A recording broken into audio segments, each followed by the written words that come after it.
Working करते हैं और उसके बाद ये जो कैश फ्लो के step by step various aspect है उसको आप लाइव एक्सपीरियंस कर रहे हैं. So is it creating a real value in your life? तो इससे आपको ये भी एस्पेक्ट क्लियर क्लियर हो रहा है, जो ब्रेन पैटर्न हमारे क्लियर हो रहे हैं कि ये जो कैश फ्लो है ये इंपॉर्टेंट एस्पेक्ट है हमारी लाइफ का. Not only to run a cash rich business, but also to have a cash rich life, and looking at the perspective of the various transactions that are taking place across our life, our business, across the economy. तो हमें वो open up होता है कि यार ये तो business model के हिसाब से है क्या, अच्छा ये कैश रिच एस्पेक्ट के हिसाब से है कि नहीं है. और जब आप उसको कैश फ्लो के प्रिंसिपल के अकॉर्डिंगली देखते हो, that amazingly create value in your life, and you are such an awesome human being जो एवरी सैटरडे आप आते हो और पार्टिसिपेट करते हो. तो मैं क्या करूंगा, आज ना एक ऐसे एस्पेक्ट को टच करने जा रहा हूं जो एवरी बिजनेस ओनर को इम्पैक्ट करता ही करता है, जो हर बिजनेस को इम्पैक्ट करता है और हमारी इनफैक्ट पर्सनल लाइफ के अंदर इम्पैक्ट करता है, और उसका नाम है कंप्लायंसेस. देखो और कुछ हो ना हो, कंप्लायंसेस तो होती ही हैं जब आप किसी कंट्री में ऑपरेट करते हो. ठीक है, तो I will not take much of the time in the basic introduction, मैं सीधा स्पेसिफिक टॉपिक के ऊपर चलता हूं. Let's go there. Let's go there.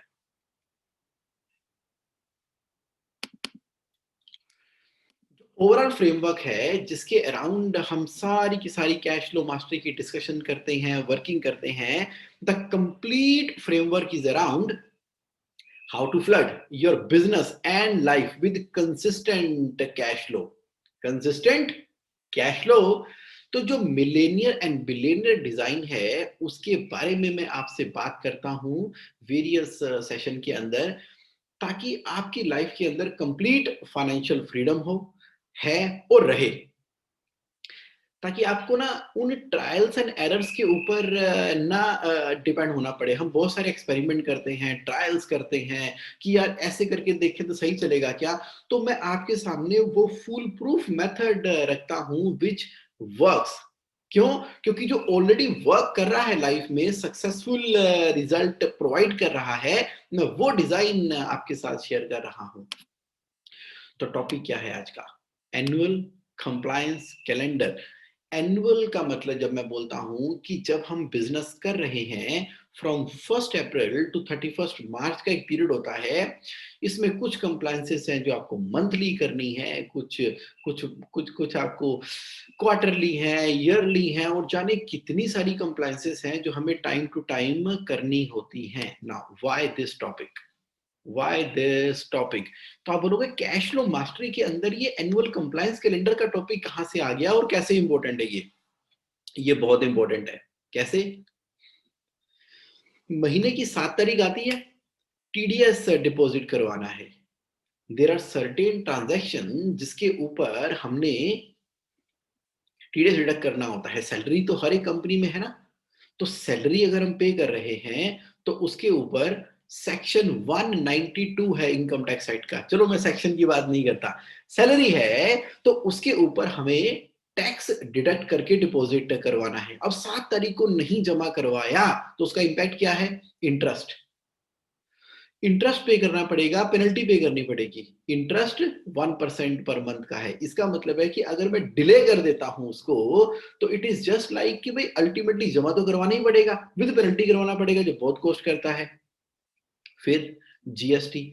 हर महीने की 20 तारीख तक तो आप जीएसटी जमा कराते ही हो, चाहे आप सर्विस में हो, ट्रेडिंग में हो, मैन्युफैक्चरिंग में हो, बिल्डर हैं, कॉन्ट्रैक्टर हैं, एनी फॉर्म ऑफ बिजनेस के अंदर हैं. आप जब बिजनेस कर रहे हैं तो टैक्स डिपॉजिट करवाना है, और वो भी एक पर्टिकुलर डेट तक जमा करवाना है. बिजनेसेस के अंदर ऐसा देखा गया है कि सडनली जैसे आज जमा करवाना है ना टैक्स, तो आपको या तो कल शाम को या आज सुबह ही पता लगता है अपने अकाउंट डिपार्टमेंट से या अपने कंसल्टेंट से कि सर वो टैक्स जमा कराना है. तो वो अचानक से जमा कराना है. आपने प्लानिंग की होती है कि आज हम उस वेंडर की पेमेंट करेंगे, सडनली इतनी बड़ी टैक्स की फिगर कहां से आ गई. फिर आप कहते हो कि इनपुट क्रेडिट, मैं तो सोच रहा था इतना बड़ा इनपुट क्रेडिट मेरे पास है तो टैक्स जमा ही नहीं कराना पड़ेगा. पता लगा कि जिससे हम परचेज करते हैं वो क्वार्टरली रिटर्न फाइल करते हैं, हमारी मंथली रिटर्न है। अब उन लोगों की क्योंकि क्वार्टरली रिटर्न है तो उनका इनपुट मिलेगा ही नहीं, क्योंकि जीएसटी के अंदर रोज के रोज नए से नए कानून आते रहते हैं और वो कहते हैं अगर अगर कुछ परसेंटेज की वेरिएशन है, जितना अमाउंट पोर्टल पे नजर आ रहा है उतने का ही इनपुट क्रेडिट मिलेगा। चाहे आपने परचेज कर ली, इनपुट है आपके पास, लेकिन वो जीएसटी के पोर्टल पे नजर नहीं आ रहा, इनपुट क्रेडिट नहीं मिलेगा, तो वो हमें पहले जमा करना पड़ेगा। वो हमारे इलेक्ट्रॉनिक क्रेडिट रजिस्टर के अंदर पैसे जमा होंगे, तो वो सडनली हमारे कैश फ्लो की प्लानिंग को हिला के रख देते हैं।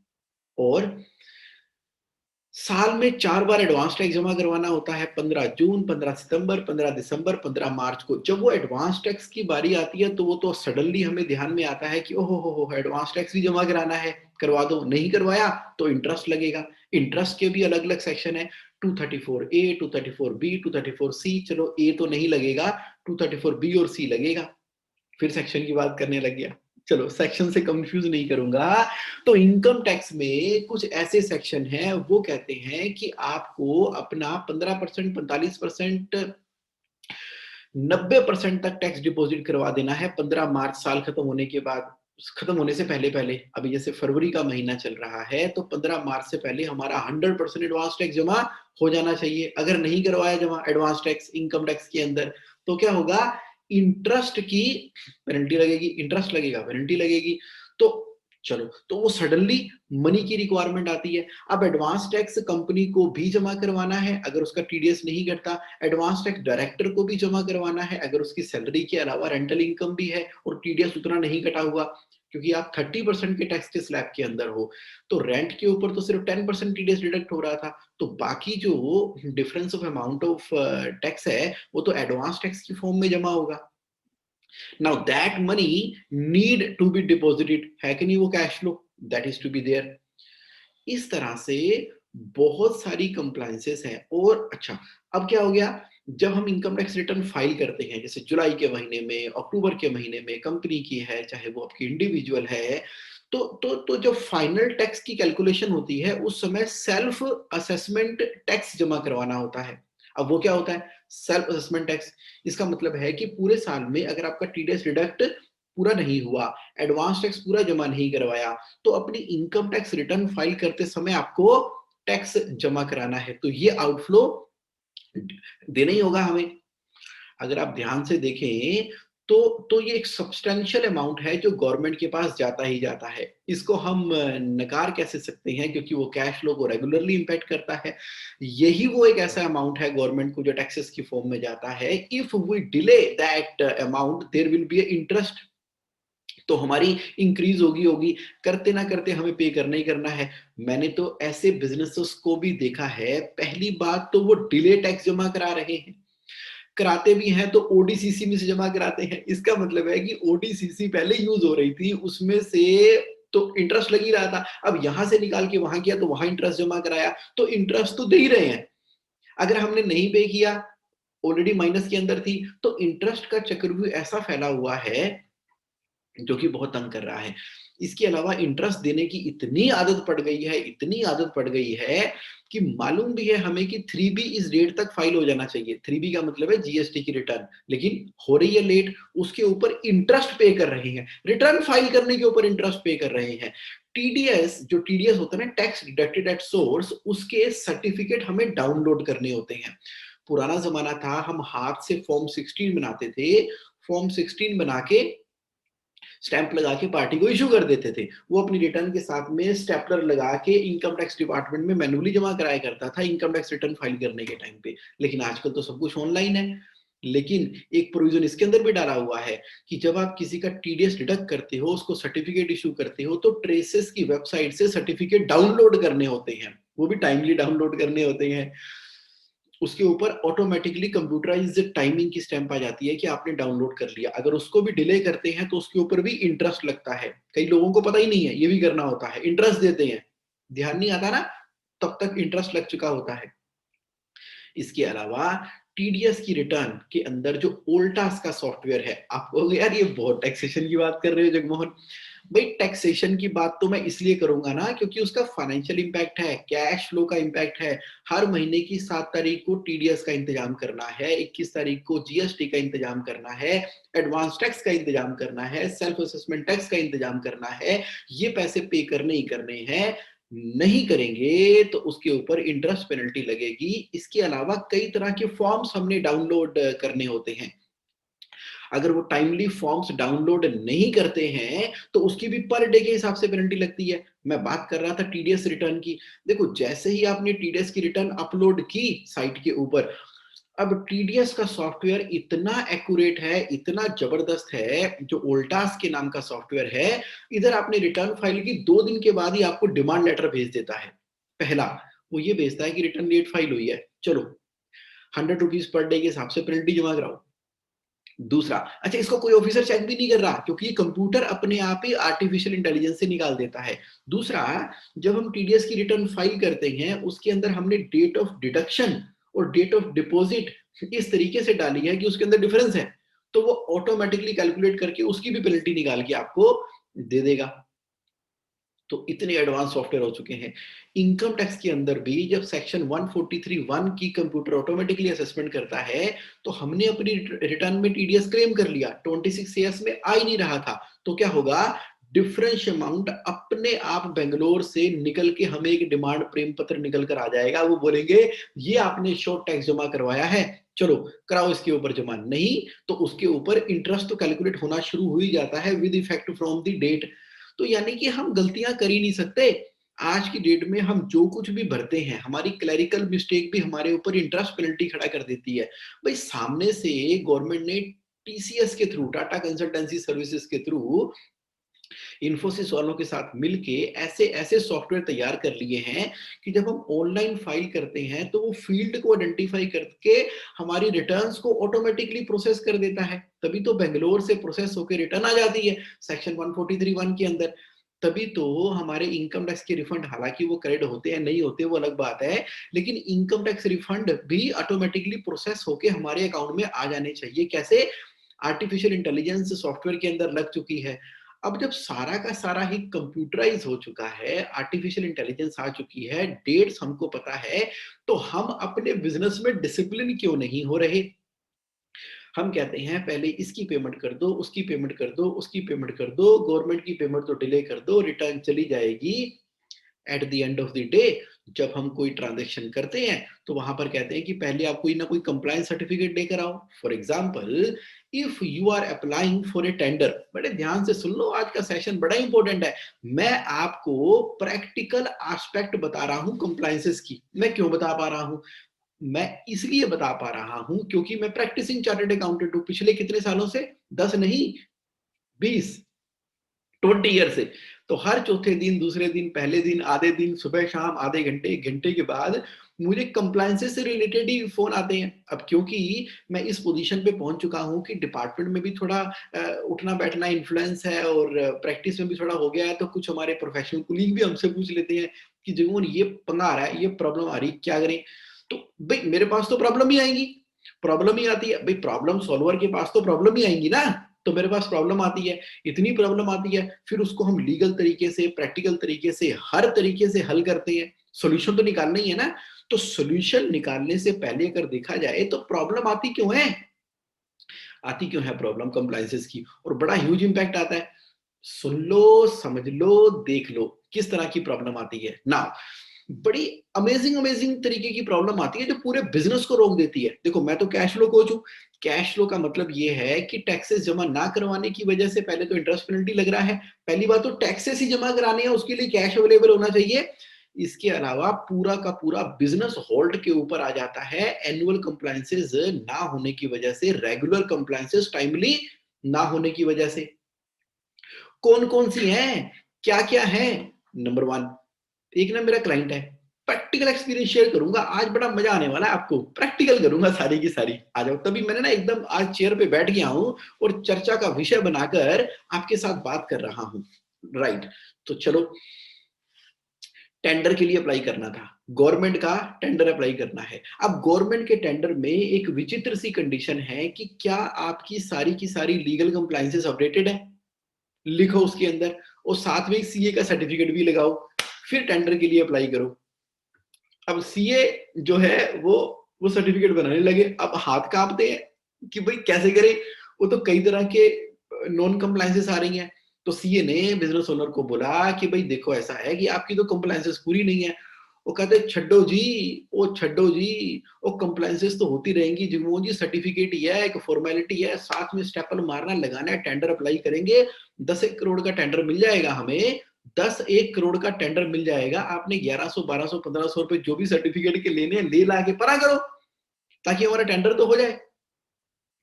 अब कुछ प्रोफेशनल साइन कर देते हैं, कुछ प्रोफेशनल सोच में पड़ जाते हैं कि यार मैं जब कंप्लायंसेस पूरी है ही नहीं तो कैसे साइन कर दूं। अब यहाँ पे एक तो रिलेशनशिप का इशू खड़ा हो गया, सीए का और क्लाइंट का। कहते यार इतने साल से आप हमारे सीए हो, आप एक छोटा सर्टिफिकेट नहीं साइन कर सकते, जबकि हम आपको फीस भी देने के तैयार हैं, 1100 रुपए ले लो आप हमसे और साइन कर दो, करना क्या है। अच्छा, अब सीए कह रहा है कैसे कर दूं, आपकी तो कंप्लायंसेस पूरी नहीं है। चलो नहीं करते, लड़ाई हो गई सीए की और उसकी, क्लाइंट की। क्लाइंट कहता देख लूंगा मैं आपको छोड़ूंगा नहीं। तो भाई क्या नहीं छोड़ोगे, फंसा दिया। क्या फंसा दिया, कंप्लायंसेस पूरी नहीं की थी। ओके, अब वो क्लाइंट जो है यहाँ वहां सब जगह पे जाएगा, अब वो तो पूरी करवाएंगे ही करवाएंगे, भाई कंप्लायंसेस पूरी करो तभी तो हम सर्टिफिकेट साइन करेंगे। लेकिन कई बार कुछ ऐसे प्रोफेशनल भी मिल जाते हैं शकरपुर में, तो वो कर देते हैं साइन। तो कर दिया साइन, वो काम हो गया। अब काम हो गया, अब गड़बड़ गड़बड़ क्या हो गई कि जो टेंडर चेक करने वाला था और जो उसका कंपटीटर था उसको पता लग गया कि ये इसकी तो कंप्लायंसेस पूरी नहीं होती, इसने टेंडर अप्लाई कर दिया है। उसने इंक्वायरी खोल दी उसके अगेंस्ट में, जरा चेक करो कि ये सर्टिफिकेट ठीक है कि नहीं ठीक है। तो एक अलग लेवल का पंगा पड़ गया वहां पे। अच्छा, तो बिल्कुल डिफरेंट लेवल का प्रॉब्लम क्रिएट हो गई डिपार्टमेंट के लेवल के ऊपर। टेंडर तो हाथ से गया ही गया, वो ब्लैक लिस्ट हो गए वहां से। अब आप देखो, कंप्लायंस ना करने की वजह से दो प्रॉब्लम हुई। एक तो परेशानी होगी रिलेशनशिप की, दूसरी परेशानी हो गई कि टेंडर हाथ से गया, तीसरा हो गया ब्लैक लिस्ट हो गया, आगे कभी काम ही ना हो पाया। तो ऐसा करना चाहिए क्या? नहीं करना चाहिए।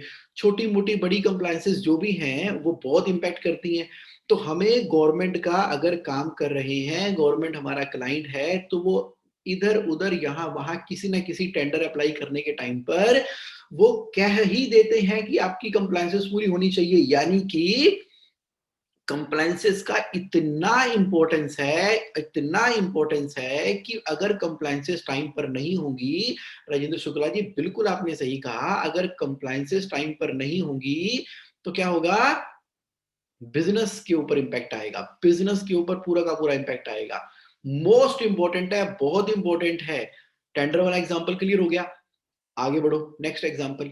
बैंक, आप बैंक से एक बहुत बड़ा प्रोजेक्ट फाइनेंस कराने के लिए चले गए। आपने कहा मानेसर के अंदर मेरे नाम पे प्लॉट एलोकेट हो गया है, अब इस प्लॉट के ऊपर बढ़िया सी बिल्डिंग बनाएंगे, जर्मनी से एक बढ़िया सा हम फैब्रिक मैन्युफैक्चरिंग करने का एक प्लांट इंपोर्ट करेंगे, सिर्फ 3% या 4% के ऊपर रेट ऑफ इंटरेस्ट से कोलैबोरेशन करके आपका वो प्रोजेक्ट फाइनेंस हो रहा है। आपने कहा मजा आ गया, ये मानेसर का प्लॉट भी मिल गया और कर भी देंगे। बैंक के अंदर फाइल लगी, बैंक में फाइल लगी तो बैंक कौन सा सर्टिफिकेट मांगते हैं, कौन सी डिटेल मांगते हैं, ले आओ जी अपनी कंप्लायंसेस का स्टेटस लेकर आ जाओ कि हमारी कोई भी आउटस्टैंडिंग लायबिलिटी ड्यू नहीं है, यानी कि ओवर ड्यू नहीं है। अब ईएसआई पीएफ की लायबिलिटियां ड्यू ओवर ड्यू हो रही होती हैं, पुराने कोई नोटिस चल रहे होते हैं। आजकल तो क्या हो गया है कि इनकम टैक्स की वेबसाइट को जैसे ही आप ओपन करोगे, यूजर आईडी पासवर्ड डाल के, पुरानी जितनी भी डिमांड है नोटिस है वहां पर ऐसे छाप के निकल कर आए हुए हैं। इसके अलावा आप जीएसटी के पोर्टल पे लॉगिन करोगे, वहां पर ओल्ड आउटस्टैंडिंग निकल कर आ रहे हैं। हद तो तब हो गई जब इनकम टैक्स की वेबसाइट के ऊपर वो पुरानी पुरानी 2007 8 8 9 9 10 की पता नहीं कौन सी डिमांड निकल कर आई हुई है। एक तो भूले बिसरे गीत की तरह जिसको हम भूल चुके थे, हमें लगा कि अच्छा शुक्र है डीवैट खत्म हुआ, जीएसटी आ गया, डीवैट खत्म हो गया, जीएसटी आ गया। जीएसटी आया 1 जुलाई 2017 से। डीवैट दिल्ली की बात करें तो डीवैट था, अगर हम किसी और जगह की बात करें तो मुंबई की बात करें तो एम वैट था। इस तरह से हर स्टेट का अपना एक वैट हुआ करता था, उसका अपना वैट का पोर्टल हुआ करता था नहीं, है, वो पोर्टल आज भी एग्जिस्ट कर रहा है। इसका मतलब है कि 30 जून 2017 तक की अगर किसी की कोई वैट के ज़माने की भी डिमांड पड़ी हुई है ना, तो वो उसके पोर्टल पे जाकर देखो, यूज़र आईडी पासवर्ड डाल के देखो, वो पड़ी हुई है। और तो और सी फॉर्म की डिमांड भी अभी भी पड़ी हुई है, अभी पाप सुलझे नहीं। और पुराने केस डिपार्टमेंट ने कोर्ट में डाल रखे हैं, जिसकी वजह से डिमांड वो एज़ इट इज़ वहाँ पर खड़ी हुई है। अब बैंक लोन के लिए अप्लाई किया, बैंक कह रहा है कि बताओ जी, कोई भी ऐसी चीज़ जो नहीं है, जो कि आउटस्टैंडिंग नहीं है। तो अब वो तो खुद भी देख लेते हैं, उनके पास भी अथॉरिटी है। उनके पास एक अथॉरिटी है, इनकम टैक्स जीएसटी वालों के पास तो अथॉरिटी है ही है, बैंकिंग वालों के पास भी उन्होंने विद स्पेसिफिक अप्रूवल एक अथॉरिटी दी हुई है कि वो हमारी डिमांड निकाल सकते हैं। सबको नहीं पता, खास-खास लोगों को पता है कि जब उनको अप्लाई करना पड़ता है, तो वो निकाल सकते हैं हमारी डिमांड कहाँ-कहाँ पर कितनी-कितनी खड़ी हुई है। ये लो। तो ये वाला एस्पेक्ट जो है, वो फिर परेशानी कर देता है। परेशानी करता है तो हमारा पूरा ही नहीं हो पाता। राजेंद्र शुक्ला जी कह रहे हैं, "even after paying they do not update and send demand" हाँ, पे भी कर दो, तो भी डिमांड आते रहते हैं क्योंकि अपडेट नहीं करते। चलो, उसको ठीक करवाने के लिए फिर मेहनत मशक्कत करनी पड़ती है। तो पूरा का पूरा बैंक का लोन खत्म हो गया। आपने जो जर्मन की कंपनी के साथ में जॉइंट वेंचर करके सोचा था कि मैंने झंडे गाड़ दिए, इतनी बड़ी बिज़नेस कर दिया, इतनी बड़ी कंपनी खोल दी, आज हमारा जॉइंट वेंचर है, बेइज़्ती हुई सो अलग, बैंक से लोन नहीं मिला, उस पार्टनर ने जो बोला सो बोला, बिज़नेस भी सारा का सारा हॉल्ट पे आ गया। इतना इम्पोर्टेंट है। बैंक फाइनेंस के चक्कर में पूरा का पूरा एस्पेक्ट सामने निकल कर आ गया। एक छुपी हुई बात बताता हूँ। एक छुपी हुई बात बताता हूँ। मुझे पता है कि आप जब ऑडिटर है ना, अभी 15 जनवरी को लास्ट आपने ऑडिट रिपोर्टें फाइल करवाई हैं, इनकम टैक्स रिटर्नें अभी भी फाइल हो रही हैं। हालाँकि 31 मार्च 2020 की लास्ट डेट थी, सितंबर बढ़ के हुई अक्टूबर, बढ़ के हुई नवंबर, बढ़ के हुई 15 जनवरी, बढ़ती जाती है। कोविड के चक्कर में डेटें बढ़ी थी। आप ज़रा अपनी स्टैट्यूटरी ऑडिट रिपोर्ट पढ़ के देखो। टैक्स ऑडिट रिपोर्ट पढ़ के देखो, अपनी कारों की रिपोर्ट पढ़ के देखो, वहाँ पर ऑडिटर साहब ने एक क्वालिफ़िकेशन डाली हुई है, क्वालिफ़िकेशन डाली हुई है, कंप्लायंसेस को लेके। हम ध्यान ही नहीं देते, हम कहते हैं ऑडिट हो गया, रिटर्न फाइल होगी, बात खत्म। अरे ऑडिट रिपोर्ट पढ़ तो लो, वहाँ पे क्वालिफ़िकेशन डाली हुई है, कारों की रिपोर्ट के अंदर, कि कुछ ऐसी टैक्सेस की लायबिलिटी हैं जो कि टाइम पर कंपनी जनरली पे नहीं करती। वर्ड देखो क्या है, जनरली पे नहीं करती। ध्यान से पढ़ना उसको आपको पता लग जाएगा। अब ये वाली चीज़ जाती है बैंकों के पास, तो बैंक कहते हैं नहीं जी, ये तो क्वालिफाइड रिपोर्ट है आपकी, हम आपको फाइनेंस नहीं करेंगे, हम आपके प्रोजेक्ट को टेकअप नहीं करेंगे। पढ़ो। अच्छा, एक और पीछे अंदर जाके पीछे आपके नोट्स टू अकाउंट होते हैं। नोट्स टू अकाउंट के अंदर एक लाइन होती है contingent liability. Contingent liability, how many of you know? जितने भी आज पार्टिसिपेंट है, बहुत सारे पार्टिसिपेंट है। अरे वाह! आज तो कमाल है। हमेशा ही कमाल होता है, आज भी कमाल है। तो ऑल ओवर इंडिया से इतने सारे पार्टिसिपेंट हमारे साथ में हैं। जब आप रिप्लाई करते हो ना, तब आप रिप्लाई किया करो panelist and attendee, panelist and attendee. सबसे पहले तो मैं चेक करता हूँ, जब आप रिप्लाई करोगे, आपको एकदम क्लियरली मेरी आवाज़ आ रही है कि आप लाइव मेरे साथ 5 एएम के अंदर हो। कुछ लोग सोच रहे हैं ये हमारा क्वेश्चन कोई रिकॉर्डिंग तो नहीं चल रही। देखो अभी तो लाइव चल रही है, जब ये रिकॉर्डिंग हो जाएगी तो वहाँ चला जाएगा, कहाँ? जेएससी ऑनलाइन पे। तो मेरे को एक बात बताओ कि आपको कॉन्टिजेंट लायबिलिटी के बारे में मालूम है? अगर मालूम है तो येस लिखो, अगर नहीं मालूम तो नो लिखो।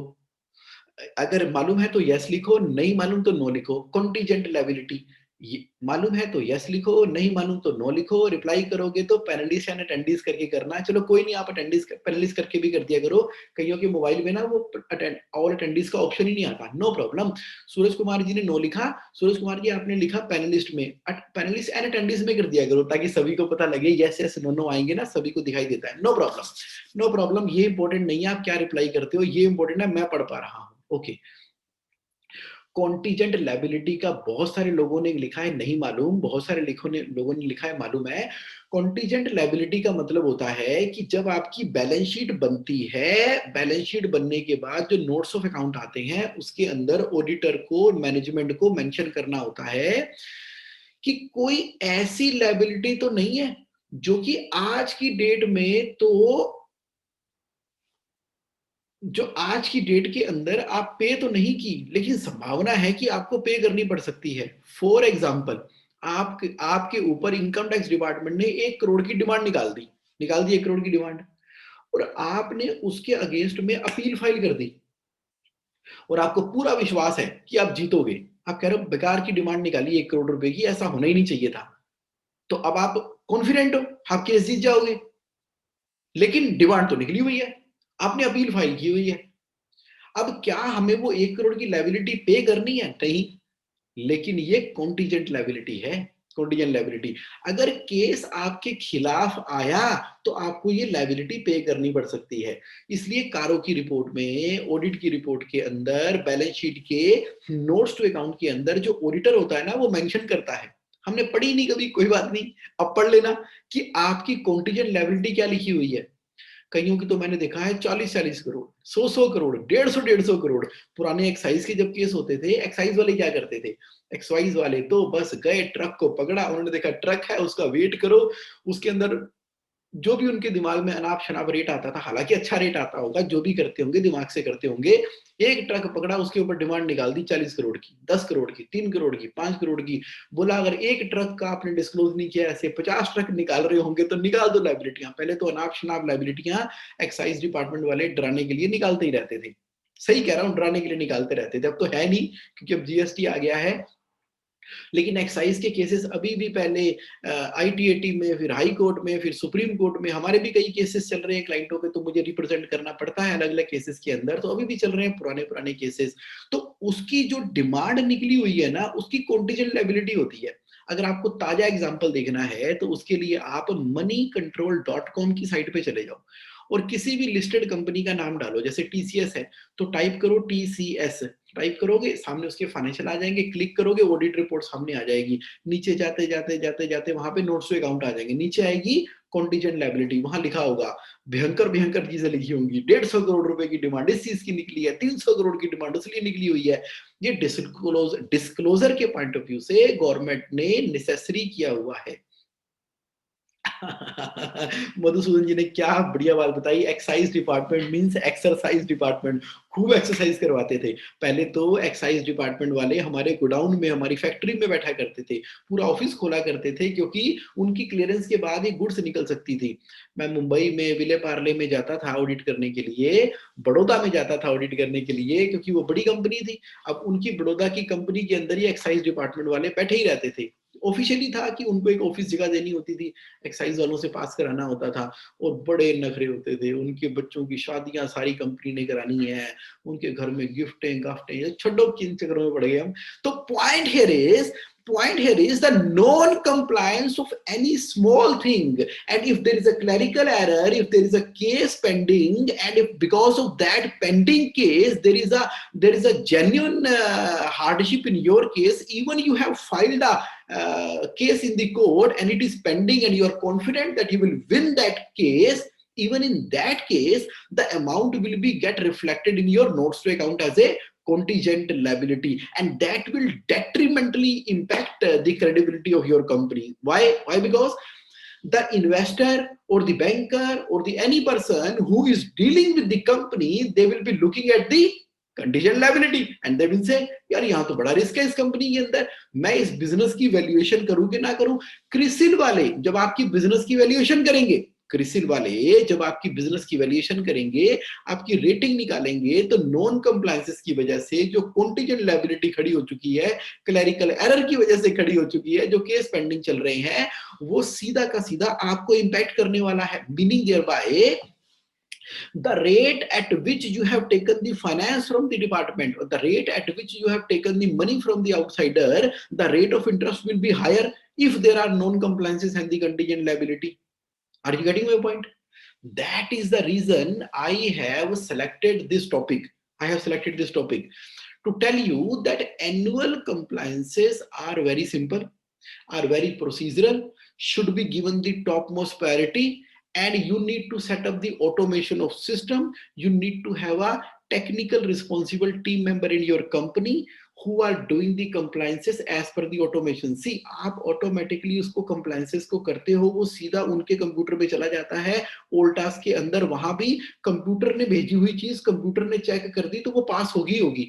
हम क्या कर रहे हैं, पहले तो टैली के डाटा को एक्सपोर्ट करेंगे एक्सेल के अंदर, उसके अंदर 2-4 हम एडजस्टमेंट मारेंगे, उसके बाद क्लरिकली एक-एक करके चीजों को पंच करेंगे सॉफ्टवेयर के अंदर और फिर उसको सबमिट कर देंगे।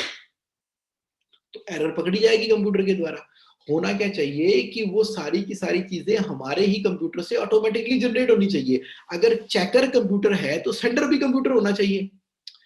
सेंडर कंप्यूटर होने का क्या मतलब है, जब हम जीएसटीआर 1 की रिटर्न फाइल करते हैं तो वो automatically tally, SAP, Oracle, busy, बान, नेविजन में से जनरेट हो सकती है। तो उसके अंदर ऑलरेडी हमने क्या करने हैं, कंट्रोल मैकेनिज्म अपने कंप्यूटर में लगा के चलाने हैं। तो कंप्यूटर में जब हमने इंटरनल कंट्रोल मैकेनिज्म चलाए होते हैं तो एरर जनरेट नहीं होती। जितनी भी एरर्स होती हैं वो एरर पहले ही कंप्यूटर दिखा देता है कि देखो जी, जो देखो हमने परचेज की एंट्री बुक की, हमने क्या किया, परचेज 100 रुपए की, उसके ऊपर जीएसटी होना चाहिए 18%। अब 100 रुपए की परचेज कर रहे हैं, 18% जीएसटी होगा, तो 100 रुपए के ऊपर 18% जीएसटी 18 रुपीज ही होगा ना। तो टोटल कितना चाहिए, 118 आना चाहिए। अब परचेज की एंट्री टाइम करते समय उसने लिख दिया 100 रुपए की परचेज, जीएसटी का रेट सिलेक्ट कर लिया है उसने 5% का, 5% का रेट सिलेक्ट कर लिया है, और अमाउंट भर दिया 18 रुपए का। अब होगा क्या, अब रेट अगर 5% सिलेक्ट किया है तो वो 105 रुपए की परचेज होनी चाहिए, लेकिन मैन्युअली क्योंकि एंट्री कर रहे हैं उसके अंदर तो 118 रुपए हो गया। अब पार्टी के अकाउंट में 118 रुपए आ गए, लेकिन जब जीएसटी की रिटर्न चलाई तो वो 5% के हिसाब से वो रेट तो 5% में चला गया। जीएसटीआर 9 आपने जो फाइल किए हैं एनुअल रिटर्न, वो यही तो पंगा था, मैंने खुद कराया अपने हाथ से ठीक। भाई 5% की सेल 18% में दिख गई, 18% की सेल 28% में दिख गई, 28% की, हमारा एक क्लाइंट है वो कहता है गड़बड़ हो गई। मैंने कहा क्या, कहता जिगमोन यार सेल तो ना ये 5% वाली थी, मैंने उसको ना 28% वाले कॉलम में दिखा दिया। क्यों दिखा दिया, कहता है कि कंप्यूटर ने वहां पे प्रोसेस किया और उसके ऊपर डिमांड जनरेट कर दिया, तो मेरी जीएसटी के ऊपर डिमांड जनरेट हुई पड़ी है। मैंने कहा कितने की, कहता 27 करोड़ रुपए की। मैं कहा है 27 करोड़ रुपए की डिमांड जनरेट हुई है, तुम्हारा तो सारे काम टाइम पर होते हैं, तुम्हारी लीगल कंप्लायंस भी टाइम पर होती है, टैक्स भी टाइम पर जमा होता है, और फिर भी 27 करोड़ की डिमांड। कहता कुछ नहीं यार, वो 5% की जगह 28% के ऊपर वो रिटर्न फाइल करते गए। जब जीएसटीआर 9 की बारी आई थी ना, लास्ट डेट 31 दिसंबर लास्ट डेट थी, तो उस समय अनाप शनाप कुछ भी करके फाइल कर रहे थे। मेरी बातों को ना देखो सीरियसली ले लो, मैं आपको बता रहा हूँ, पूरी तरह से सीरियसली ले लो कि जब कंप्यूटर ही राइट सिलेक्शन करेगा और रिपोर्ट जनरेट करेगा तो सामने वाला कंप्यूटर तो सही करेगा ना। अब देखो मधुसूदन जी का क्वेश्चन भी आ गया लाइव। उन्होंने कहा how to rectify GSTR return in case of mistake. ये लो मधुसूदन जी, 1 to 1 करना है आपने, मैं आपको एक अपॉर्चुनिटी दूंगा, उस अपॉर्चुनिटी के अंदर मैं पूछूंगा जिसको भी मेरे से 1 to 1 करना है तो 1 to 1 करो, तो आप डाल देना 1 to 1 121 नंबर, तो मैं आपको ना उसके अंदर ये सोल्यूशन प्रोवाइड कर दूंगा। बट सोल्यूशन तो है हर एक चीज का, बताऊंगा कैसे करना है। But the point here is कि आप पॉइंट अभी नहीं बाद में 1 to 1 करना, ओके। तो देखो द पॉइंट हियर इज कि हमें क्या करना है, हमें ये करना है, आप ना पहले उसकी इंपॉर्टेंस को समझ लो। सॉल्यूशन तो हर चीज का है, 20 सालों से यही तो कर रहा हूं मैं, सही करवा रहा हूं, ओके करा रहा हूं और एजुकेट कर रहा हूं, इसीलिए मुझे यहां पर आना पड़ा। एनुअल कंप्लायंसेस की वजह से कैश फ्लो के ऊपर जो इंपैक्ट आ रहा है उसके लिए आया। तो आपने क्या करना है, आपने ना एक चीज तो ऐसे गांठ बांध लो कि नंबर 1, एनुअल कंप्लायंसेस को लाइटली ले नहीं सकते, पहली बात। दूसरी बात, जो कंप्लायंसेस आपके यहाँ पर हो रही हैं वो रोबोटिक होनी चाहिए, वो ऑटोमेटिक होनी चाहिए, वो मशीन के द्वारा क्रिएट होनी चाहिए। मशीन के द्वारा क्रिएट का मतलब ये है कि टैली है तो टैली सॉफ्टवेयर से, बिजी है तो बिजी सॉफ्टवेयर से, अगर सैप है तो सैप सॉफ्टवेयर से, सैप के साथ में अगर कनेक्टर आती है तो कनेक्टर के साथ में, जेनेसिस है तो जेनेसिस, जोहो है तो जोहो, जो भी अकाउंटिंग सॉफ्टवेयर आप यूज कर रहे हो, नेविजन है तो नेविजन, मार्ग है तो मार्ग, किसी का सॉफ्टवेयर का मैंने नाम ना लिया हो तो मुझे माफ करना, उसको भी एक्नॉलेज कर देता हूं। आज की डेट में कोई भी ऐसा सॉफ्टवेयर नहीं है जो कि जीएसटी की कंप्लायंसेस, एडवांस टैक्स की कंप्लायंसेस, टीडीएस की कंप्लायंसेस के फीचर नहीं देता। क्यों देता है वो, उसको मार्केट में रहना है कि नहीं रहना। कोई सॉफ्टवेयर मार्केट में तभी सस्टेन करेगा अगर वो वंडरफुल अपनी कंप्लायंसेस की फैसिलिटी दे रहा है। जो बेचारे सॉफ्टवेयर नहीं दे रहे, उन्होंने किसी दूसरे सॉफ्टवेयर की कंपनियों के साथ में टाई अप किया हुआ है, जैसे जेनेसिस वाले हैं जो कपड़े का काम करने वालों के लिए जेनेसिस सॉफ्टवेयर है, उन्होंने एक और कंपनी के साथ में टाई अप कर लिया। उन्होंने कहा कि बड़ी बहन तो खरीद रही हो, छोटी बहन भी छोटी सी साथ में ले लिया करो ताकि कंप्लायंसेस ऑटोमेशन के अंदर हो जाए। सैप के तो कितने पैच आते हैं कंप्लायंसेस वाले, जरूरी है उसको लेना। ताकि देखो एंट्री ठीक कर दी ना हमने, एंट्री ठीक कर दी, इनपुट सही होगी तो आउटपुट सही आएगा। तो अलग-अलग तरह के डिसिप्लिन है। पहला डिसिप्लिन क्या है कि राइट तरह की एंट्री करनी है किताबों के अंदर। जब राइट एंट्री करेंगे तो ऑटोमैटिकली राइट आउटपुट आएगी। एक बार एंट्री करने के बाद हमने ये नहीं सोचना कि सारा कुछ सही हो गया। ये मेकर हो गया, उसके बाद चेकर है। जो चेकर है उसकी एरर रिपोर्ट जनरेट हो जाती है ऑटोमैटिकली, अदरवाइज़ कोई सीनियर पर्सन रिटर्न का अपलोड का बटन दबाने से पहले उसको रिव्यू कर लेगा। रिव्यू कर लिया, उसके बाद वो रिटर्न सब चीज़ें अपलोड होंगी। ये तो हो गया पहला डिसिप्लिन। दूसरा डिसिप्लिन क्या है? दूसरा डिसिप्लिन ये है कि जब भी हमें टैक्स जमा कराना है, 7 तारीख को कराना है कि 21 तारीख को कराना है कि 15 तारीख को कराना है। 7 तारीख को टीडीएस, 15 तारीख को क्वार्टरली एडवांस टैक्स, 21 तारीख को आपका जीएसटी, इसके अलावा ईएसआई 15 तारीख को जमा होता है, फिर पीएफ जो है वो 21 तारीख को जमा होता है, तो ऐसे करके टैक्सेस जमा होते ही रहते हैं टाइम टू टाइम के ऊपर। तो जब वो टैक्स जमा होना है, उसके लिए हमारे पास सफिशिएंट एप्रोप्रिएट फंड अवेलेबल होना चाहिए। वो कैसे अवेलेबल होगा? वो अवेलेबल करवाने के लिए आपका काम करता है कैश फ्लो मॉडल। अब कैश फ्लो मॉडल में जैसे ही कलेक्शन आई, उसका एक स्पेसिफाइड परसेंटेज जो कैश रिजर्व में ट्रांसफर करते हो ना, तो मैंने कैश फ्लो मॉडल में क्या लिखा हुआ है? Percentage transfer to tax account also. तो आप देखो कि आपका वो जो कैश रिजर्व है, थोड़ी सी उसकी परसेंटेज बढ़ा के सेट करके कलेक्शन के टाइम पे 100 रुपए का बिल दिया था, 118 रुपए की कलेक्शन आई, तो हम पूरे 118 रुपए ही खा पी जाते हैं बिजनेस के अंदर। पूरे 118 रुपए नहीं खा पी जाने बिजनेस के अंदर, 118 रुपए में से 18 रुपए तो गवर्नमेंट के ही थे। चलो उसमें से इनपुट एडजस्ट कर लो, तो 6-7 रुपए तो गवर्नमेंट के ही थे। तो वो पैसे आपको नहीं लगता कि वो सेपरेटली ईयर मार्क हो जाने चाहिए?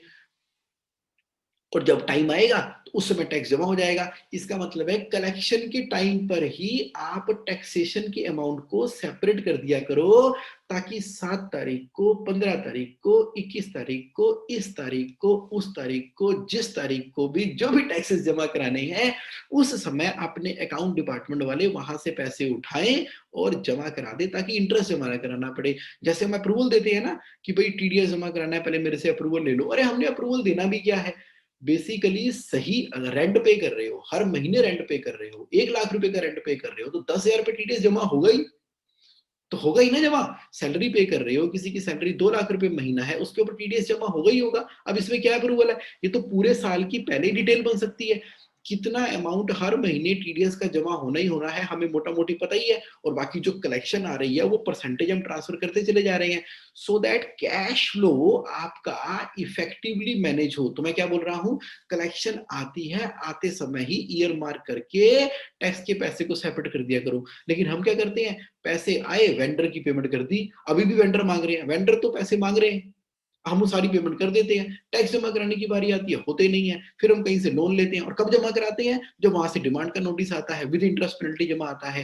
आई एम श्योर आप ना इस पॉइंट को समझ पा रहे हो, देख पा रहे हो। तो आप कह रहे हो कि जुगमोहन सब समझ आ गई, एग्जाम्पल भी पता लग गए, अब इसका ना एकदम बिल्कुल बिंदास शानदार वाला हल बता दो।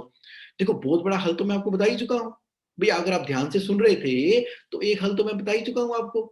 क्या कलेक्शन आ रही है, ईयर मार्क करने पैसे सेपरेटली, ये मैंने हल बता दिया आपको। मैंने हल ये भी बता दिया आपको कि जब आप एंट्री करते हो ना, तो राइट एंट्री किया करो, ताकि एरर ना हो बाद में इनपुट के टाइम पर। मैंने आपको एक और हल बता दिया। मैंने ये बता दिया कि मेकर चेकर लगा होना चाहिए आपके कंप्यूटर के अंदर। मैंने एक और हल बता दिया। मैंने बता दिया कि आपको सारी की सारी कंप्लायंसेस अपने अकाउंटिंग सॉफ्टवेयर से करनी है। मैंने एक और हल बता दिया। मैंने ये बता दिया कि जब आप कंप्लायंसेस करते हो, तो फाइनली अपलोड होने से पहले आपका कोई रिस्पॉन्सिबल पर्सन उसको देख ले, और उसके बाद अपलोड का बटन दबा दे, जिससे कि सारी की सारी कंप्लायंसेस टाइम पर रहेगी। और पे इन टाइम, राजेंद्र शुक्ला जी आपने बिल्कुल सही बोला, वो तो हमें करना ही करना है। तो फिर इस सेशन में मैं आपको क्या बताने वाला हूं, इस सेशन में आगे मैं आपको और ये बताने वाला हूं जो बहुत ही इंपॉर्टेंट है। वो ये बताने वाला हूं कि ये देखो,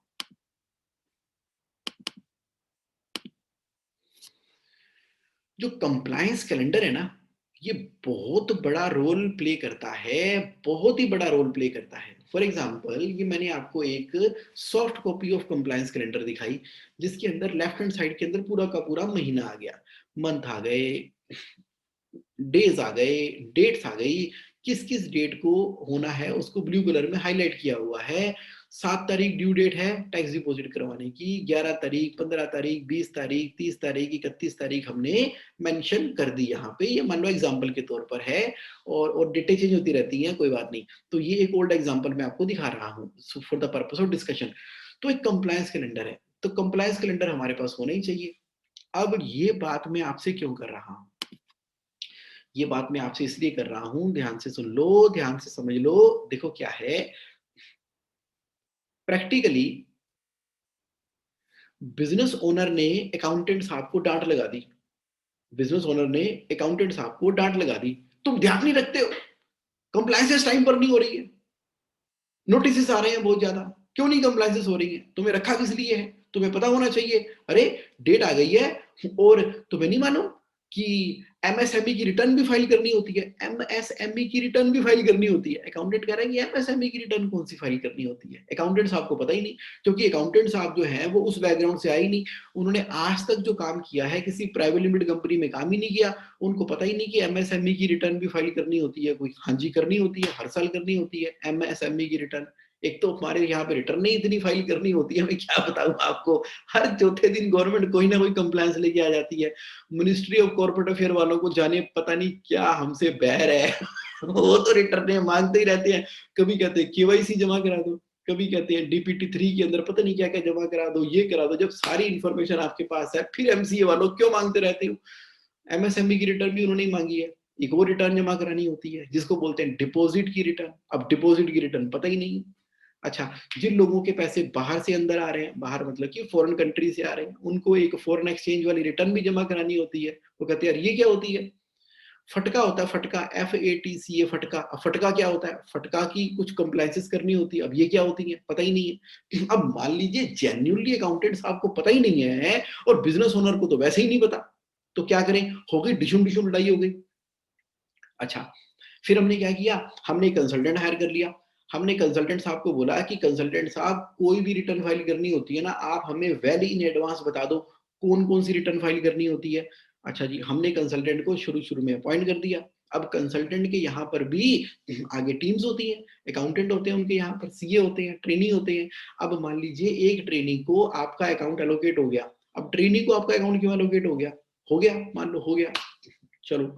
अब हुआ क्या कि अब होता क्या था कि हर महीने सीए के ऑफिस से एक ईमेल आ जाती है, आपकी टीडीएस की रिटर्न फाइल होनी है, कृपया करके डिटेल भेज दें ताकि रिटर्न फाइल हो जाए।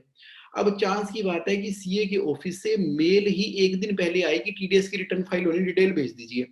अब अकाउंटेंट साहब बिजनेस ओनर के पास गए, उन्होंने कहा कि सर सीए के ऑफिस से मेल आई है, टीडीएस की रिटर्न फाइल हुई है। तो ओनर ने चिल्ला दिया किसके ऊपर, अकाउंटेंट के ऊपर, तुम लास्ट मिनट में बताते हो कि टीडीएस जमा होना है। सर मैं क्या करूं, सीए के ऑफिस से मेल ही कल आई है, कल शाम को आई है, सुबह मैंने आपको बता दिया है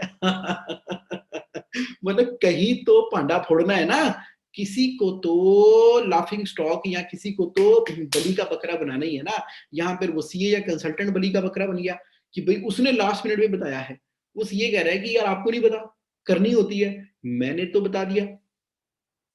तो उन्होंने कहा कि यार मतलब कभी ब्लेम जा रहा है ओनर के ऊपर, सर पैसे तो होते नहीं है, अगर मैं आपको बता भी देता कौन सा आपने जमा करा देने थे, लास्ट मिनट पे आपको बताओ तो आप कहते हो अच्छा लास्ट डेट है, फिर पता नहीं कहाँ से जादू की छड़ी घुमाते हो और अपने सेविंग अकाउंट से या घर में से कोई कैश उठा के लाते हो, कोई एंट्री घुमाते हो, आरटीजीएस करते हो, पैसे आ जाते हैं।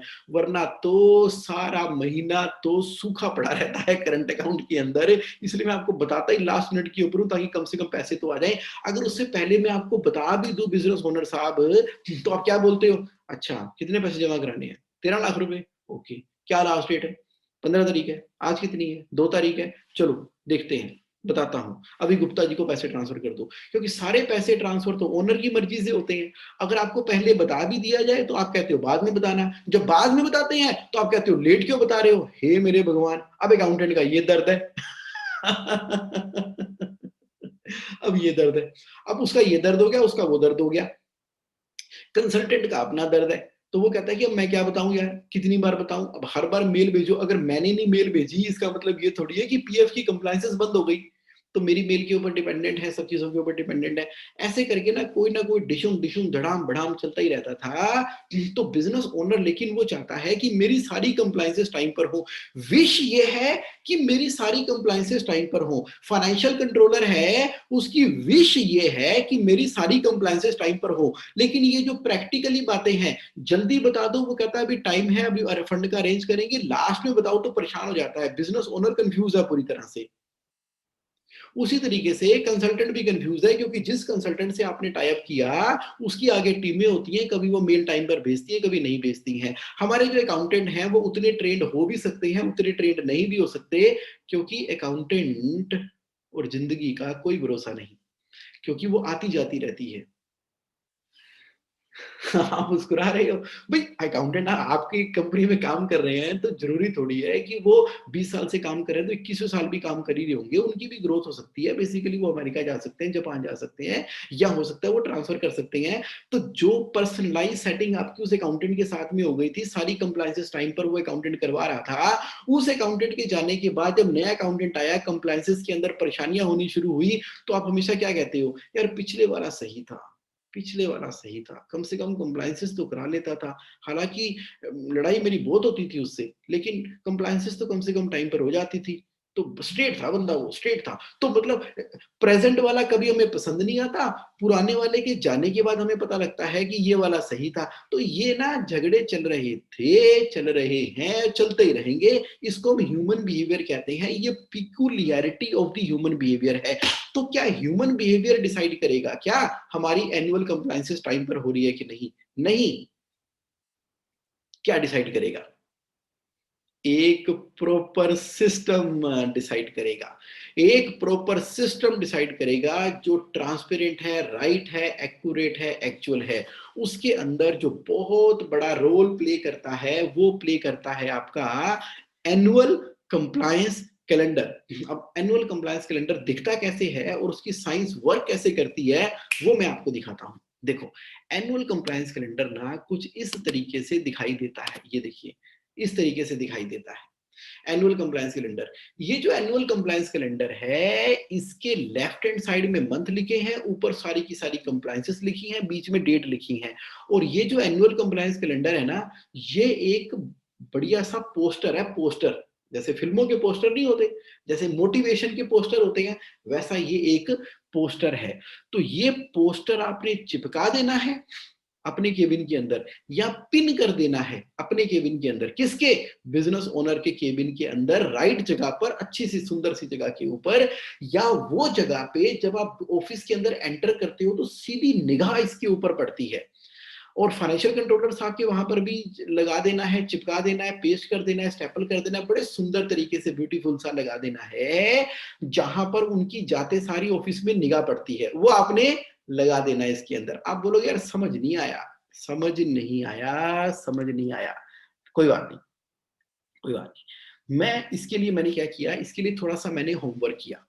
इसके लिए मैंने होमवर्क किया। देखो क्या हो रहा था कि जैसे राजेंद्र जी आपने कहा ना कि रिमाइंडर थ्रू सिस्टम आने चाहिए, वो सब आने चाहिए। ये ना सिस्टम वाले रिमाइंडर भी काम नहीं करते। सिस्टम वाले रिमाइंडर तो काम करते ही नहीं। मोबाइल के अंदर एक रिमाइंडर आता है, ये मोबाइल फोन पड़ा है हमारे पास, इसके अंदर एक रिमाइंडर आता है कि भाई ड्यू डेट आ गई है, और रिमाइंडर फिर बंद हो जाता है, फिर हमारे कंप्यूटर में कहीं खो जाता है, सॉफ्ट कॉपी वैसे ही कहीं खो जाती है। नहीं करते रिमाइंडर काम। रिमाइंडर काम करते हैं, उतना काम नहीं करते जितना करना चाहिए। तो फिर आप बोलोगे आप ही बता दो कोई बढ़िया सा एक्यूरेट सिस्टम। तो उसके लिए ना मैं आपको एक चीज दे रहा हूं। उसके लिए ये देखो, मैंने स्पेसिफिकली आपके लिए 6 मिनट की वीडियो बनाई है। आप इसको देखो बिल्कुल प्रैक्टिकली ऑफिस के माहौल के अंदर राइट तरीके से ये एनुअल कंप्लायंस कैलेंडर की साइंस काम कैसे करेगी। आप इस वीडियो को देखो, अभी दिखा रहा हूं मैं।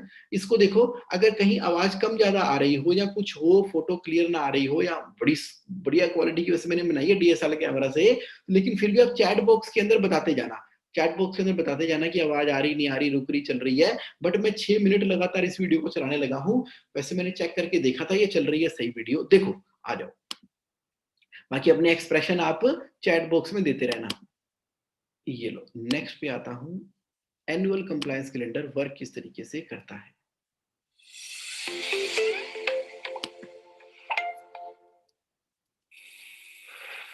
Annual compliance calendar.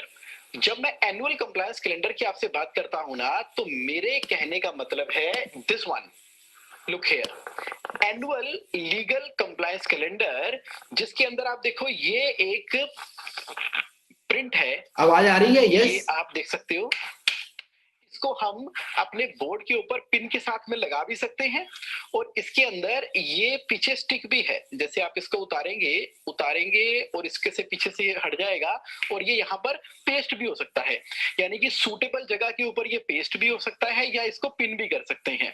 ठीक है, अब क्या करें, इस एनुअल कंप्लायंस कैलेंडर के अंदर क्या किया हुआ है, लेफ्ट हैंड साइड के अंदर मंथ आ रहे हैं, राइट हैंड साइड के ऊपर आप देखो रो के अंदर जितनी भी तरह की कंप्लायंसेस होती हैं वो सारी एक एक करके मेंशन की है, चाहे वो टीडीएस है, टीसीएस है, टीडीएस की रिटर्न है, टीसीएस की रिटर्न है, advance tax, GSTR 2(1), GSTR 3(b), उसके बाद GSTR 9, 9(c), income tax audit, statutory audit, MCA की एनुअल रिटर्न फाइल करना, बोर्ड मीटिंग करना, मिनट्स करना, एमजीटी 14, एमजीटी 7, एडीटी 1, जितनी भी तरह की कंप्लायंसेस है ना, जितनी भी तरह की हो सकती है, ईएसआई, पीएफ, सारी की सारी हमने यहाँ पर लिख दी।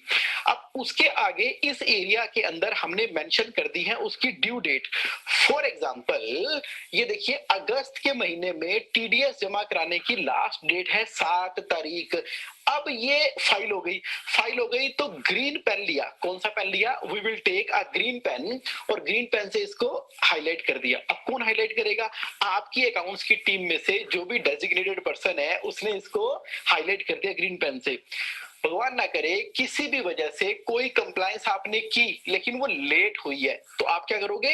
येलो पेन के साथ में उसको हाईलाइट करेंगे। जैसे जून के महीने में टीडीएस लेट जमा हुआ था, हो तो गया, उसको येलो कर दिया। अब आप कहोगे जगमोहन इसका फायदा क्या है, क्यों करना है ऐसा? देखो, आप इस बात से स्ट्रगल कर रहे थे कि मेरी सारी की सारी कंप्लायंसेस ऑन टाइम होनी चाहिए, एवरी टाइम होनी चाहिए। मेजरमेंट ड्राइव बिहेवियर, जब आप उसको मॉनिटर करते हो ना, तो आपकी एक तो माइंड में ये सेटिस्फेक्शन रहती है कि ये सारी की सारी कंप्लायंसेस हो भी रही है कि नहीं हो रही। बार बार ये मन में चिंता विचलित रहते हो कि यार मेरी टीम ने कर दिया कि नहीं कर दिया। कितना अच्छा हो कि ये एनुअल कंप्लायंस कैलेंडर आप जहां पर बैठते हैं उस ऑफिस के केबिन की वॉल के ऊपर ये पेस्ट हो जाए या पिन कर दिया जाए। किसकी केबिन में? बिजनेस ओनर की केबिन में, अगर वो कंप्लायंसेस को लेके बहुत ज्यादा कंसर्न है तो। या फाइनेंशियल कंट्रोलर के पास तो होना ही चाहिए, अकाउंट डिपार्टमेंट में तो होना ही चाहिए, या आपकी कंपनी के जो हेड हैं या रिस्पॉन्सिबल पर्सन है, वाइस प्रेसिडेंट है, जीएम है, उनके सूटेबल जगह के ऊपर आपने इसको पेस्ट कर दिया। अब ये वर्क किस तरीके से करता है? नंबर 1, पहले इसको पेस्ट कर दिया। नंबर 2, जो भी टीम मेंबर कंप्लायंस कर देगा, यहां से वो ग्रीन पेन निकालेगा, हाईलाइट कर दिया। येलो, अगर वो लेट हुई है, वैसे तो येलो की जरूरत ही नहीं पड़ेगी। और जिसके आगे कोई भी कलर हाईलाइटेड नहीं है, उस केस के अंदर क्या होगा? उस केस के अंदर यानी कि वो भी कंप्लायंस होनी पेंडिंग है। प्रैक्टिकली ये किस तरीके से काम करता है मेरे ऑफिस के अंदर, मैं आपको लाइव डेमोस्ट्रेशन दिखाता हूं। आप कहोगे कि आपको जगमोहन सारी की सारी अपने ऑफिस की कंप्लायंसेस का 1 सेकंड में कैसे पता लग जाता है? इस तरीके से पता लगता है। This you are going to love it. Okay, let me show you.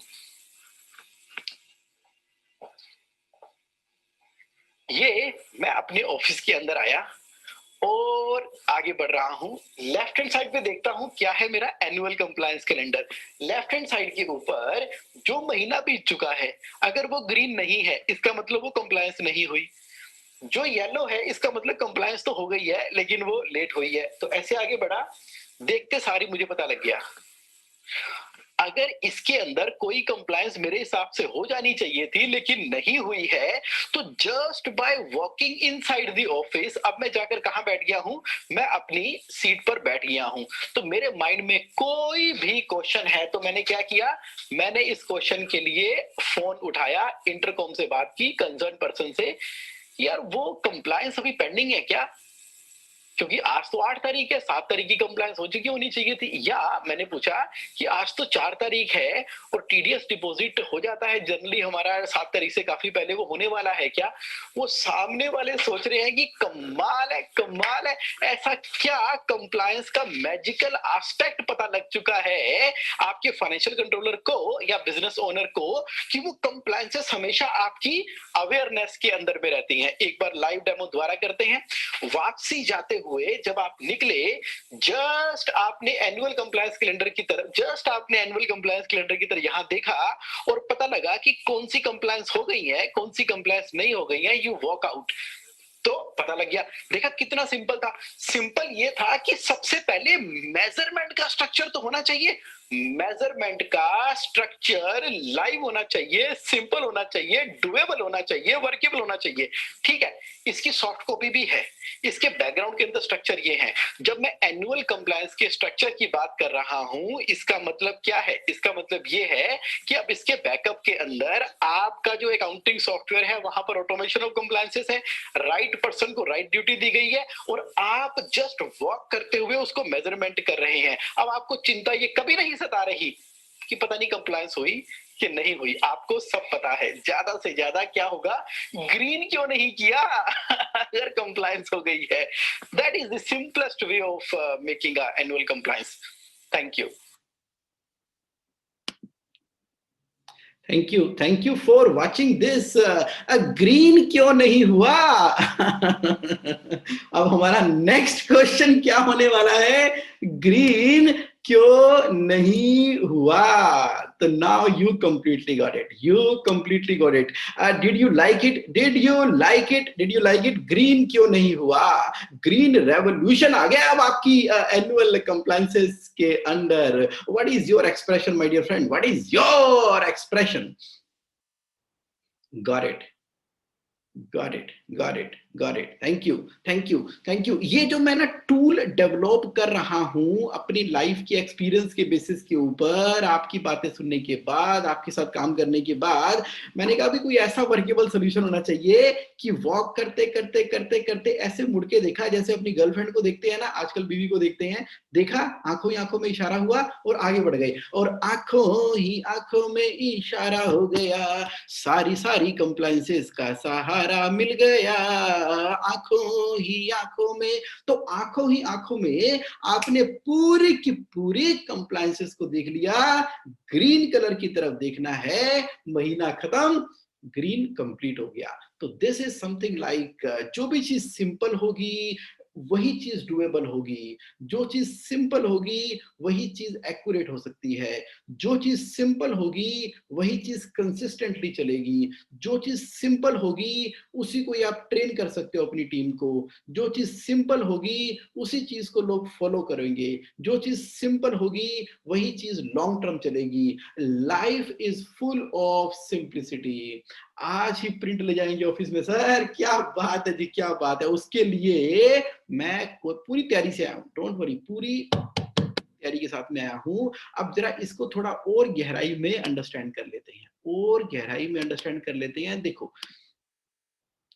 इसके लिए हमें क्या करना है, और गहराई में अंडरस्टैंड करते हैं। जो एनुअल कंप्लायंस कैलेंडर है, आपने चैट बॉक्स के अंदर कहा कि अगर इसकी सॉफ्ट कॉपी मिल जाए तो बहुत बढ़िया। ये देखो, एक मेरे पास सॉफ्ट कॉपी, आपको सैंपल दिखाता हूं। ये मैंने क्लिक किया सॉफ्ट कॉपी के ऊपर, ये लो जी, कर दिया सॉफ्ट कॉपी क्लिक किया। ये देखो पूरा का पूरा एग्जैक्टली वैसे वाला एनुअल लीगल कंप्लायंस कैलेंडर की सॉफ्ट कॉपी यहां पर तैयार है। जो मैं दूर से आपको दिखा रहा था, हो सकता है कि स्क्रीन पे आपको उस वाली वीडियो से नजर ना आ रहा हो। मैंने कहा चलो कोई बात नहीं, सुबह अपने 5 AM वालों मित्रों को तो दिखाई देना मेरे को राइटली। अच्छा, आपको मेरी स्क्रीन नजर आ रही है बड़ी क्लियरली? अगर स्क्रीन नजर आ रही है तो please type yes in the chat box. Are you able to see my screen? तो मैंने स्क्रीन शेयर की है, और यस, ओके, ठीक है, राइट। तो ये देखो यहाँ पर लेफ्ट हैंड साइड में मैंने मेंशन किया है मंथ, अप्रैल मई जून जुलाई अगस्त सितंबर अक्टूबर नवंबर दिसंबर जनवरी फरवरी मार्च, सारे के सारे महीने मेंशन कर दिए। हाँ, फुल स्क्रीन नजर नहीं आ रही क्योंकि मैंने छोटा किया है, तो फुल कर देता हूँ, एक सेकंड। ये देखो बड़ा है ना ये कैलेंडर, ये एक बार को पूरा दिखा के फिर बड़ा कर दूंगा। ये देखो, ये है पूरा का पूरा एनुअल कंप्लायंस कैलेंडर, ये मैंने फुल कर दिया। फुल कर दिया। अब इसको फिर मैं आपको दिखाने के लिए इसको उसी मोड में ले जाता हूँ। अभी मैंने 40% पे कर दिया था, अब मैं इसको 100% पे ले गया। ठीक है, तो यानी कि क्या हुआ, एनुअल कंप्लायंस कैलेंडर के अंदर अब कौन कौन सी कंप्लायंस होती है, इसमें और भी आपकी कोई हो तो उसको ऐड कर देना, अगर मैंने कोई मिस कर दी है तो आप कर देना। इनकम टैक्स की रिटर्न, एडवांस टैक्स की पेमेंट, टीडीएस का अलग कॉलम बना दो, टीसीएस का अलग बना दो, टीडीएस टीसीएस की रिटर्न हो गई, जीएसटीआर 1 हो गया, जीएसटी जमा करा दिया, फिर आपका 3 भी आ गया, फिर आपका जीएसटी जॉब वर्क की रिटर्न भी जाती है, जीएसटी 04 जो जाती है, फिर जीएसटीआर 9 एनुअल रिटर्न जाती है, जीएसटीआर 9 सी है, ईएसआई पे करना है, ईएसआई की रिटर्न फाइल करनी है, पीएफ पे करना है, पीएफ की मंथली रिटर्न फाइल करनी है, उसकी ईयरली रिटर्न फाइल करनी है, फिर हमने एमसीए की एनुअल कंप्लायंसेस भी तो करनी है, उसके अंदर एजीएम हर साल होती है, बोर्ड मीटिंग कम से कम 4 होनी चाहिए, एओसी 4 हुआ करता था, एमजीटी 7 हुआ करता था, एडीटी 1 हुआ करता था, एमजीटी 14 हुआ करता था, एलएलपी के केसेस के अंदर फॉर्म नंबर 8 भी है, फॉर्म नंबर 11 भी है। तो इस तरह से जो रिटर्न है उसको आप सिंपल कॉलम के फॉर्म के अंदर मेंशन करते जाओ। Is it clear? Is it clear? यहां तक क्लियर है? अगर यहां तक क्लियर है तो please type clear in the chat box. Sushant ji ने कहा I just checked on GST online, is there index but the sheet is not attached. हाँ, ये अपडेटेड शीट में अटैच करने वाला हूँ सुशांत भाटिया जी, अभी अटैच हो जाएगी, नॉट टू वरी, मैं इसको प्रोवाइड कर रहा हूँ। ठीक है जी, क्लियर हो गया आपको? आगे बढ़ते हैं। अब मान लीजिए टीडीएस जो है वो 7 तारीख को जमा कराना है, अगर 7 तारीख को जमा कराना है तो इसका मतलब है कि ये ब्लैंक है, और अगर ये ब्लैंक है, अगर ये ब्लैंक है तो हमने क्या किया, अगर ये ब्लैंक है तो हमने क्या किया, तो अब मान लीजिए ये जमा हो गई। जब ये जमा हो गई तो जो पेन होगा ना, पेन ब्लू कलर का पेन, वो टीम मेंबर आपके केबिन में आया, किसी की ड्यूटी लगा दो, रिसेप्शनिस्ट की वैसे तो अकाउंटेंट की लगाओ ना, अकाउंटेंट की लगाओ, अकाउंटेंट की नहीं लगानी तो आप रिसेप्शनिस्ट की लगा दो, नहीं तो पीसी की लगा दो, नहीं तो किसी की लगा दो, किसी जिम्मेदार रिस्पॉन्सिबल पर्सन की लगाओ जो कि इंटेग्रिटी के साथ में इन डिट्टों को हरा और पीला करता रहे। अब ये टाइम पर जमा हो चुका है, चेक कर लिया कि जमा हो चुका है, हाँ जी जमा हो चुका है, तो ग्रीन कर दिया इसको। अब जीएसटीआर 1 जानी चाहिए थी, नहीं जा पाई किसी कारणवश की वजह से, वैसे तो ये रीसेट में नॉर्मल था, अगर ये रिटर्न नहीं गई तो इसका मतलब है कि ये इसका स्टेटस ही आ रहा होगा 10 तारीख का, नॉर्मल स्टेटस है। अब ये रिटर्न निकल गई, लेट हो गई तो आपने इसको येलो कर दिया। अब देखो, अप्रैल के महीने की जो कंप्लायंसेस जो होनी है, अप्रैल के महीने में इनकम टैक्स रिटर्न जाएगी क्या? नहीं। एडवांस टैक्स जाएगा क्या? नहीं। इसका मतलब है कि एडवांस टैक्स की डेट कहां पर आ रही होगी, यहां पर आ रही होगी 15 तारीख की, 15 जून को आ रही होगी, 15 सितंबर को आ रही होगी, 15 दिसंबर को आ रही होगी, और 15 मार्च को आ रही होगी। ठीक है जी, तो इस तरह से आप चाहें तो अपनी क्रिएटिविटी का इस्तेमाल करते इस एनुअल कंप्लायंस कैलेंडर के अंदर लेफ्ट हैंड साइड के ऊपर मंथ है, राइट हैंड साइड के ऊपर कंप्लायंसेस हैं, इसको आप करते जाओ। बोर्ड सामने लगा होगा। मैं आपको क्या बोलना चाहता हूं, मैं आपको ये बोलना चाहता हूं कि मेजरमेंट ड्राइव बिहेवियर। अब मुझे बताओ, क्या अब हमें किसी चार्टर्ड अकाउंटेंट की या प्रोफेशनल की मेल के ऊपर डिपेंड रहना पड़ेगा? Answer is no. अब मुझे ये बताओ कि क्या हमें इस बात पर निर्भर रहना पड़ेगा कि हमारे अकाउंटेंट जो है वो टाइम पर काम कर भी दिया कि नहीं कर दिया, मन में डर भय रहेगा कोई? नो। अब हम जब अपने ऑफिस में रोज आ रहे हैं, रोज जा रहे हैं, दिन में कम से कम 2 बार तो कंप्लायंस कैलेंडर हमारी आंखों के सामने से गुजरेगा ही गुजरेगा, तो इसका मतलब है कि जहां पर हमें इंटरवीन करना है और हमें मालूम है कि इतना टैक्स जमा होना है, तो क्या हमें किसी मोबाइल के रिमाइंडर की रिक्वायरमेंट है बार बार? नो। लगा लो, कई बार हम ऑफिस नहीं जाते, आउट ऑफिस रहते हैं, लेकिन कई बार ऑफिस जाएंगे, या फिर आप जहां पर रहते हो वहां पर चिपका लो ना एनुअल कंप्लायंस कैलेंडर। देखो, फिजिकलिटी को तो हम डिनाई कर ही नहीं सकते, फिजिकलिटी को तो हम डिनाई कर ही नहीं सकते। दैट मीन टू से कि इस तरीके से एनुअल कंप्लायंस कैलेंडर के अंदर आपने सामने लगा दिया। अब मैं क्या बोल रहा हूं, मैं ये बोल रहा हूं कि जो जीएससी ऑनलाइन सब्सक्राइबर हैं, तो आज जो 4 बजे का एक सेशन होना है उसके अंदर मैं शाम को 4 बजे, सैटरडे को 6 तारीख को 4 बजे जीएससी ऑनलाइन की मंथली मीट है। उस मंथली मीट के अंदर एक तो मैं प्रैक्टिकल शेयरिंग के साथ साथ मेरा जीएससी ऑनलाइन के टूल को इस्तेमाल कैसे करना है वो भी करने वाले हैं। इसके अलावा बेयर मिनिमम कैलेंडर के अलावा ना, बेयर मिनिमम कैलेंडर के अलावा आप क्या करोगे, आप अपनी सारी क्रिएटिविटी यूज करो ना। आप जो है गूगल कैलेंडर यूज करो, चाहे रिमाइंडर यूज करो, चाहे अपनी साइक्लिक लिस्ट यूज करो, चाहे आप अपना जो भी आपने मैकेनिज्म लगाना है, ईमेल का रिमाइंडर लगाओ, वो सारे ऐड ऑन है। मतलब उसको मना थोड़ी कर रहा हूँ कि वो करने बंद कर दो, वो करते रहो, वो बहुत अच्छा कर रहे हो, वो करते रहो। वो एकदम वर्ल्ड क्लास है, टॉप क्लास है। जो इतनी मेहनत करके आपने सिस्टम बनाया है वो सारा का सारा टॉप क्लास है। मैं तो कह रहा हूं, मैं आपके लिए, जितने भी लोगों ने आज पार्टिसिपेट किया है, तो गिफ्ट है आपके लिए। बताओ क्या गिफ्ट है? आपके लिए गिफ्ट है कि उपासना आपको इंडिविजुअली कॉल करेगी, आपका एड्रेस लेगी प्रॉपर तरीके से, और ये जो चिपकने वाला इतना बड़ा सा A3 साइज का पेपर है, मतलब छोटा सा नहीं है, A3 साइज का है, बड़ा सा, आपने देखा ही होगा वीडियो के अंदर, वो मैं सारे के सारे लोगों को दो दो कैलेंडर पोस्ट कराने वाला, मतलब कोरियर कराने वाला हूँ। दो दो कैलेंडर, या तो मेरा बंदा खुद ही बाइक पे आएगा, आप दिल्ली दिल्ली के आसपास हैं, दिल्ली नोएडा गाजियाबाद आसपास है, तो बाइक से ही आपको हम डिलीवर करा देंगे। अगर आप थोड़ी दूर है तो कोरियर करा देंगे, कोई बात नहीं, हम आपको कोरियर पहुंचा देंगे, चिंता मत करो। आज 5 AM के अंदर आए हो तो बड़े बढ़िया से प्रिंटेड से कैलेंडर आपको छुपवाएंगे। सॉफ्ट कॉपी तो मैं अभी दे रहा हूँ, सॉफ्ट कॉपी दे दी, उसके बाद हार्ड कॉपी भी दे दी, सॉफ्ट कॉपी दे दी, हार्ड कॉपी दे दी, अपने हिसाब से अमेंड करके उसको सॉफ्ट कॉपी हार्ड कॉपी करते रहना, लेकिन एक टोकन ऑफ लव तो मैं आपको देने ही वाला हूं। सो ये गिफ्ट आपके पास पहुंचने वाली है। सिर्फ मुझे 3 से 4 दिन का टाइम देना, क्योंकि आज सैटरडे है ना, सैटरडे संडे, तो फिर मान लो मैं मंडे को अगर कोरियर निकाले तो आपके पास ट्यूसडे तक पहुंच जाएंगे, ट्यूसडे तो वेडनेसडे पहुंच जाएंगे, ऐसे करके। सॉफ्ट कॉपी तो अभी मिल गई ना आपको, तो यानी कि आप ये मान के चलो कि अगले सैटरडे की क्लास से पहले पहले आपके वहां पर ये एनुअल कंप्लायंस कैलेंडर पेस्टेड होगा। तो ये मेरा वादा है आपसे, इसको हम पक्का पक्का करेंगे। तो कोऑर्डिनेट कर लेंगे, उपासना कर लेगी, थोड़ा आप उसको भी सपोर्ट कर देना एड्रेस वगैरह के लिए। चलो डन। द पॉइंट ये है कि अगर आपको कोई क्वेश्चन आ रहा है तो अपने क्वेश्चन को भेजते रहना इसी लाइव सेशन के अंदर। जैसे प्रसाद जी ने कहा, if you have 3 concern then we will maintain 3 calendar.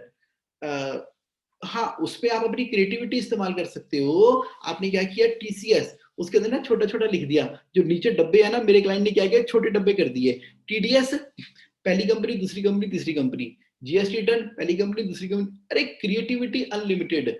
तो हाँ, आपको सिंप्लिसिटी करनी है तो 3 कैलेंडर चिपका दो, जैसा ठीक लगे, जैसा ठीक लगे। आप रीडिजाइन करके वैसे कर लो।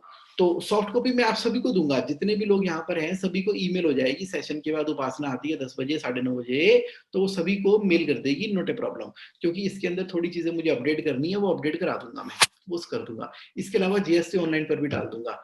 एनजीओ की जो कंप्लायंसेस है तो वो इसके अंदर ऐड आप कर लेना। एनजीओ बेसिकली सोसाइटी होती है, तो सॉफ्ट कॉपी दूंगा ना, उसके अंदर ऐड कर देना। आपने कहा कि अगर आपकी प्राइवेट लिमिटेड कंपनी की LLP है तो बाकी जगह पे NA हो जाएगा, उसको ब्लैक कर दो, उसको पहले से ही ब्लैक मार्कर से ब्लैक कर दो कि नोट एप्लीकेबल है उसके केस के अंदर। अगर खाली आपकी प्रोप्राइटरशिप कंसर्न है, या तो रीडिजाइन करके प्रिंट निकाल लो दोबारा से। सबसे बढ़िया तरीका तो ये रहता है कि एनुअल कंप्लायंस कैलेंडर पेस्ट कर दिया, और जो चीज एप्लीकेबल नहीं है उसको ब्लैक मार्कर से फिलअप कर दिया।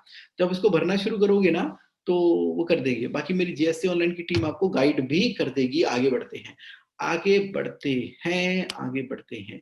राइट, यहां पर हम चलते हैं एनुअल कंप्लायंस कैलेंडर की सॉफ्ट कॉपी के बारे में मैंने आपसे बात की।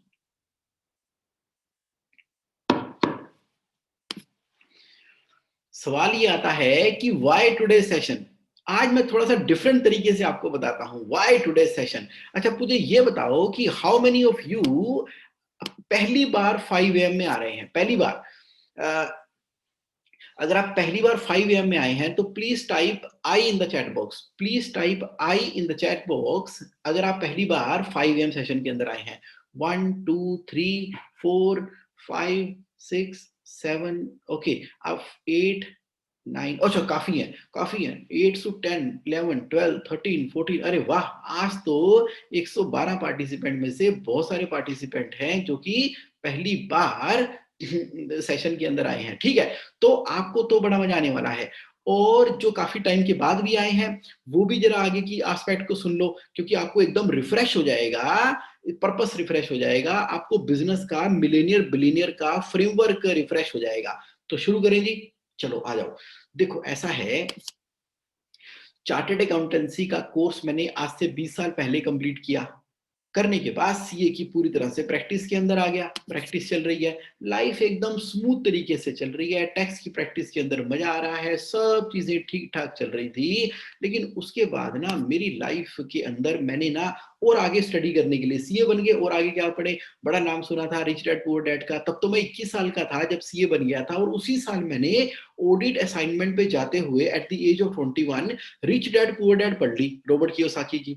तो वो बाय एयर जा रहा था, एयरपोर्ट पे मिल गई, मैंने जाते हुए पढ़ ली, वापसी आते हुए पढ़ ली, क्योंकि इतनी इंटरेस्टिंग थी। 4 दिन वहां पर रहा था, रात को वही पढ़ता था, तो 4-5 दिनों में ये किताब कंप्लीट कर ली। उसी दिन मैंने डिसाइड किया एट द एज ऑफ 21 कि मैंने ना 30 ईयर की एज में रिटायर हो जाना है फाइनेंशियली, कि पैसे के लिए काम नहीं करूंगा, आई will not work for money. जितने इकट्ठे करने हैं अगले 8-10 सालों के अंदर इकट्ठे कर लूंगा, उसके बाद मनी वर्क करेगी मेरे लिए। एग्जैक्टली वैसे हुआ। Thank you to rich dad poor dad. तो मैंने जो है 30 साल के बाद जैसे रेंट वगैरह इनकम शुरू कर दी, ऑफिस बना लिए, उसको रेंट पे दे दिया, अपना एक फंड बना दिया, हेल्थ एंड वेल्थ अकाउंट बना दिया। हेल्थ एंड वेल्थ में पैसे इकट्ठे हो जाते हैं, जिसको रिक्वायरमेंट होती है उसको इंटरेस्ट पे दे देते हैं, इंटरेस्ट इनकम, रेंटल इनकम वो स्टार्ट हो गई। इसके अलावा पैसिव तौर के ऊपर मैंने बड़े छोटे छोटे प्रोडक्ट भी तैयार किए, वो भी चलते रहे। सीए की प्रैक्टिस में पूरा मजा आ रहा है और साथ में पैसिव इनकम हो रही है, तो बिना डर के, बिना तरीके से अच्छे से फिर वो करना शुरू किया। अब 30 साल से लेके 40 साल तक मैंने डिसाइड किया कि ये 10 साल तो मैंने पूरे लगा देने हैं, अपने अपने पूरे 10 साल लगा देने हैं नेक्स्ट लेवल पे जाने के लिए। जितने बड़े बड़े नाम हैं इस इंडस्ट्री के अंदर, चाहे वो उस टाइम एयरटेल बहुत चलता था, आज भी चलता ही है वैसे, चाहे वो एयरटेल है, चाहे वो नोकिया है, चाहे वो रिलायंस है, चाहे वो टाटा है, चाहे वो बिरलास है, चाहे वो डालमियास की कंपनी है, चाहे वो एपटेक वाले थे, चाहे वो वाइफ के वाले, चाहे बहुत सारी कंपनियां थी। मैंने कहा सबके काम करने हैं, उनका सीए मुझे बनना है। बड़ा शौक होता है ना सबका, सीए काम करना, ये करना, वो करना, इसके करना, इधर जाना, उधर जाना, ऑल ओवर इंडिया ट्रैवल करना है, विदेशों में भी जाना है, अमेरिका भी जाना है, तो वो सारे के सारे काम करने हैं। जब ये इस तरह से बाय एयर ट्रैवल करता था, तो बाय एयर ट्रैवल करने में बड़ा फायदा होता है कि आपको किताबें पढ़ने की बहुत मिल जाती हैं। 2 घंटे 3 घंटे की जर्नी होती है, जब यूएस चले जाओ तो 16 घंटे की जर्नी होती है, 16 घंटे जाना, 16 घंटे आना, तो किताबें ही किताबें, कोई दिक्कत ही नहीं है। और अमेरिका जाते जाते हमें टी हार्वेकर साहब का पता लगा। अरे क्या पर्सनैलिटी है टी हार्वेकर साहब, ओहो, अमेजिंग पर्सनैलिटी, जान लगा दी इन्होंने, इन्होंने तो एकदम फट्टे चुन दिए पूरे के पूरे। तो फिर इनसे पर्सनली मिलने का मन किया, मैंने कहा टोनी रॉबिन्सन जी से मिलना है, रॉबर्ट कियोसाकी से मिलना है, टी हार्वेकर साहब से मिलना है, पर्सनल कोचिंग लेनी है, बात करनी है, पूछना है उनके दिमाग में क्या चलता रहता है, क्या उनके दिमाग में भी वही चलता रहता है जो मेरे दिमाग में चलता रहता है। बात हुई, पर्सनली मिले, बैठे, बिल्कुल नॉर्मल सी होती है बातें इनके साथ, एकदम बिल्कुल सिंपल। तो पता लगता है कि ये आपका कंडक्ट है, ये आपकी एक्शन है जो आपको रिच बनाते हैं, ये आपके कैश फ्लो मास्टरी के रूल हैं जो आपको रिच बनाते हैं। तो क्या था, ये किताबें चल रही हैं, पढ़ रहे हैं, सीए की प्रैक्टिस चल रही है, सब चीजें चल रही हैं, जिंदगी मस्त तरीके से चल रही है। उसके बाद ना एक लाइफ ट्रांसफॉर्मेशन मूवमेंट हुई मेरी लाइफ के अंदर। लाइफ ट्रांसफॉर्मेशन मूवमेंट, ऐसी मूवमेंट हुई कि समझ लो मेरी लाइफ में ना बूम धमाका हुआ। ऐसा धमाका हुआ लाइफ के अंदर, तो उससे ना मेरी सोच पूरी 360 डिग्री चेंज हो गई। अब वो क्या धमाका हुआ, धमाका ऐसा हुआ कि मेरा एक क्लाइंट है, वो मेरे पास आया, जिसको कहता है कि जगमोहन आपसे मिलना है। मैंने कहा मिल लो। कहता है कि मैं नीचे खड़ा हूँ आपके ऑफिस के पार्किंग में। मैंने कहा पार्किंग में क्यों खड़े हो, 9th फ्लोर पे आ जाओ, जनक सिनेमा कॉम्प्लेक्स जनकपुरी में हमारा ऑफिस। तो कहता है कि नहीं नहीं नहीं, नीचे मिलना है पार्किंग में। मैंने कहा ठीक है जी, पार्किंग में मिल लो। तो मैं लिफ्ट पे गया, नीचे उतरा, पार्किंग में गया, वो खड़े थे, गाड़ी से निकले, बंद किया, बढ़िया सी गाड़ी उनके पास, और वो, तो मैंने कहा बड़ी परेशान से लग रहे हो आप, उनकी शक्ल देखकर ही बड़ी परेशानी वाली थी। तो मतलब वो ना सुसाइड करने की बातें कर रहे थे मेरे साथ। ओ माय गॉड, मतलब मैंने कहा क्या हो गया, क्या हो गया जी, क्या हो गया। तो चलो, तो फिर हमने वॉक करना शुरू किया। वॉक करते करते हम पास में ना जनक सिनेमा कॉम्प्लेक्स, जहां पर पीवीआर बन गया आजकल, आइनॉक्स आइनॉक्स बना है, बहुत बढ़िया बना है। तो काफी फिल्में देखता हूँ मैं वहां पे, मैं देखी हुई है। तो उसके ना, उससे पहले वहां पे कॉफी शॉप थी। तो जी मैं वहाँ पे पहुँचा उनके साथ में, अरे भाई साहब बड़े परेशान। उनके साथ जब हम कॉफ़ी पीने के लिए बैठे, तो मैंने कहा यार आपका बिज़नेस तो बहुत बढ़िया चल रहा था। 1 साल पहले तो सारी कंसल्टेंसी की, और आपने जर्मन बेस्ड मशीनरी लगाई है, और वहाँ पर प्लांट भी बहुत बढ़िया बनाया है, और अब अचानक से क्या हो गया? ये आप इतने परेशान सी क्यों लिख रहे हो? कहता है, "जुगनू यार बहुत परेशान हूँ, फाइनेंशियली दिमाग खराब हुआ पड़ा है मेरा।" तो मैंने कहा क्या हुआ? कहते हैं कि शौक-शौक में मैंने इतनी शानदार फैक्ट्री बना ली, प्लांट एंड मशीनरी लगा ली और वहाँ पर इतना मतलब बढ़िया काम कर दिया, इतना बढ़िया काम कर दिया कि ना पैसे बहुत लग गए लेकिन। सारे पैसे जगह किराए कर थी, बिल्डिंग बना दी, जगह किराए कर थी, प्लांट एंड मशीनरी खरीद ली, सारे पैसे वहाँ लग गए, वर्किंग कैपिटल के लिए पैसे नहीं बचे। वो कहते हैं कि आज मैं इतना परेशान हूँ कि कोई माल खरीदना भी होता है ना, तो सामने वाला बोलता है कि पहले पैसे दो फिर आपको मटेरियल देंगे। अब जो माल मैंने बेचा हुआ है उसकी पेमेंट 3 से 4 महीनों में आती है। अब और माल डल नहीं रहा फैक्ट्री के अंदर, मार्केट सर्कुलेशन में जा नहीं रहा, पिछली पेमेंट फँसी हुई है। अब और यहाँ-वहाँ से जो पेमेंट आती है अरेंज करके किसी से माँगता हूँ, तो ये पूरा का पूरा चक्रव्यूह जो है वो मेरी वर्किंग कैपिटल के अंदर फँस चुका है। लेकिन प्लांट एंड मशीनरी लगाने के लिए जो मैंने लोन ले लिए थे और पर्सनल लोन भी ले लिए थे, कैश में भी लोन ले लिए थे, उसकी वजह से ना लोग मुझे फ़ोन कर रहे हैं, मुझे तंग कर रहे हैं, मेरी वाइफ़ को तंग कर रहे हैं, स्कूल टीचर है, उसके बैग में पर्चियाँ डालते हैं, बच्चों को भी तंग करते हैं, स्कूल में जाते हैं, फैक्ट्री में जब जाओ कोई ना कोई बैठा ही होता है। जब मैं फैक्ट्री से के लिए गाड़ी में बैठ के निकलता हूँ, तो लोग ये समझते हैं कि यार कमाल है, मतलब क्या बढ़िया बिज़नेस सेटअप कर लिया। लेकिन जब वो मेरे फाइनेंस ना मेरे दिमाग के परखच्चे उड़ा चुके हैं। सुबह उठता हूँ ना इतने भयंकर-भयंकर ख़्याल आते हैं कि आज उसका फ़ोन आएगा, उसको पेमेंट कैसे कर पाऊँगा, माल कैसे परचेज़ हो पाएगा, सैलरी टाइम पर कैसे जाएगी, ईएमआई हिट हो जाएगी, एनपीए में कन्वर्ट हो जाएगा, फैक्ट्री बिक नहीं सकती क्योंकि रेंटेड फैक्ट्री मैंने प्रेमिसेस खड़े कर दिए हैं, माल को छोड़ नहीं सकता क्योंकि उनसे बहुत सारे पैसे मार्केट से आने हैं, उधारियाँ इतनी पड़ी हुई हैं, मतलब सोच-सोच के ना दिमाग का ना दही हुआ पड़ा है, ये बिज़नेस ना हो गया, मेरी चक्कर भी हो गया, ट्रैप हो गया, जंजाल हो गया, पटाखे पड़े हुए हैं मेरी ज़िंदगी के, इतना परेशान हूँ। तो मेरे सामने 3 ऑप्शन है। पहला ऑप्शन कि मैं ना डिप्रेशन की स्टेट में जा रहा हूँ और मैं डिप्रेशन में चला जाऊँगा। दूसरा ये है कि सब छोड़-छाड़ के ना मैं भाग जाऊँ, मैं विदेश भाग जाऊँ, यहाँ छोड़ दूँ, विदेश कोई मुझसे कुछ ना पूछे, कोई मुझसे पैसे ना माँगे। मैं हूँ समुद्र का किनारा हो और एक नदी के किनारे घर बना के आराम से मैं एक चाय बेचने की दुकान ही खोल लूँ, चाहे वहाँ पे कॉफ़ी बेचूँ, बर्गर बेचूँ, जो मर्ज़ी बेचूँ। समुद्र के किनारे विदेशों में जाके मुझे कोई पहचाने बिना कच्छा बनियान पहन के मैं चाहे वहाँ पे नारियल पानी बेच लूँ। लेकिन मुझे ना यहाँ नहीं रहना, दिमाग हो गया मेरा पूरा का पूरा खराब। नहीं तो लास्ट ऑप्शन मेरे पास ये है कि मैं कर रहा हूँ सुसाइड। अब नहीं बर्दाश्त होता प्रेशर यार, ये इतना बर्दाश्त प्रेशर नहीं होता। मेरे पास 2 चॉइस थी, मैं बड़ा परेशान उसकी बात को सुन के मैंने कहा यार मतलब इतना ह्यूज इम्पैक्ट आ रहा है।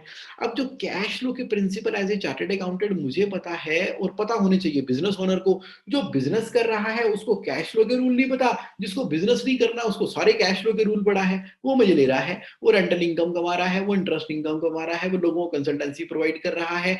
अरे राइट नॉलेज जहाँ पर होनी चाहिए वहाँ पर तो राइट नॉलेज जा नहीं रही। और जिसके पास होकर बढ़िया तरीके से अपनी वर्किंग कैपिटल मैनेज करनी चाहिए, कैश फ्लो के प्रिंसिपल के हिसाब से बिज़नेस करना चाहिए, उसका कैश रिच बिज़नेस होना चाहिए, डेब्ट फ्री लाइफ होनी चाहिए, ताकि वो इतनी सारी एम्प्लॉयमेंट जनरेट करे, सारी दुनिया में खुशियाँ और खुशियाँ ट्रांसफ़ॉर्म करे। इतने तो रिसोर्सेज़ मदर अर्थ ने दिए हुए हैं, अगर हम बिज़नेस ओनर उन रिसोर्सेज़ को सही तरीके से कैश फ्लो के रूल को फ़ॉलो करते हुए काम करेंगे, तो पूरी पृथ्वी के ऊपर खुशियाँ ही खुशियाँ होंगी। क्योंकि कैश फ्लो तो है ना इतना अबंडेंस ऑफ मनी अवेलेबल है। अभी होगा क्या है 1-2% लोगों के पास सारी संपत्ति है पूरे वर्ल्ड की और 97% लोगों के पास पैसे कोई नहीं है। उसमें से तो 40% लोग तो गरीबी रेखा के नीचे रह रहे हैं। 20% लोग तो ऐसे हैं कि कुपोषण का शिकार है, खाने को नहीं मिलता। मतलब बड़ी दिक्कत हुई पड़ी है। हैं? इतनी मतलब क्या हुआ पड़ा है ये गड़बड़ हुई पड़ी है। तो मैंने उस समय ना एक बहुत बड़ी डिसीज़न ली। पहले तो मैंने कहा कि मैंने इस क्लाइंट के साथ में काम करना है। पूरे कैश फ्लो फंडामेंटल के हिसाब से काम करना है, तो काम किया। मैंने फाइनेंशियल डिसिप्लिन के हिसाब से उसकी ज़िंदगी के अंदर काम करना शुरू किया।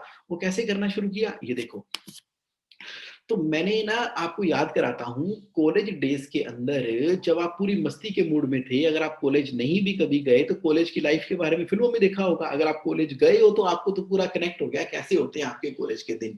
उन कॉलेज के दिनों को याद करो और देखो उन दिनों में क्या होता था।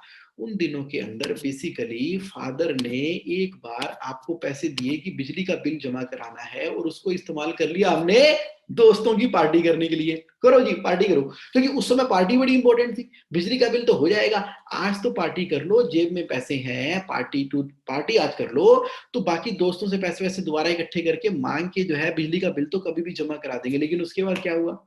पिताजी की डाँट पड़ी, जबरदस्त पड़ी। पिताजी फाइनेंशियल कंट्रोलर की तरह आपको समझा रहे थे, नहीं बेटा बिजली का बिल है, पार्टी पार्टी है, आपको वही करना है। तो उन्होंने हमारी गलती पकड़ी, हमें समझाया तो किसी लेवल के ऊपर लेकर गए, लेकिन हम तब कहाँ माने थे, चलो लाइफ थी। लेकिन आज रियल लाइफ में क्या हो रहा है, बिजनेस कर रहे हैं, बैंक ओवरड्राफ्ट के पैसे को हमने प्लांट एंड मशीनरी इस्तेमाल करने के लिए खरीद लिया। यानी कि वर्किंग कैपिटल से क्या खरीद लिया हमने, प्लांट एंड मशीनरी। अब सप्लायर को देने के पैसे बचेंगे ही नहीं, अगला माल कहां से खरीदोगे, बिजनेस कैसे साइकिल में घूमेगा। अरे प्लांट एंड मशीनरी के लिए तो टर्म लोन लेना था और उसको ईएमआई के रूप में धीरे धीरे पे करना था। पिताजी हैं क्या इस केस के अंदर समझा रहे हैं।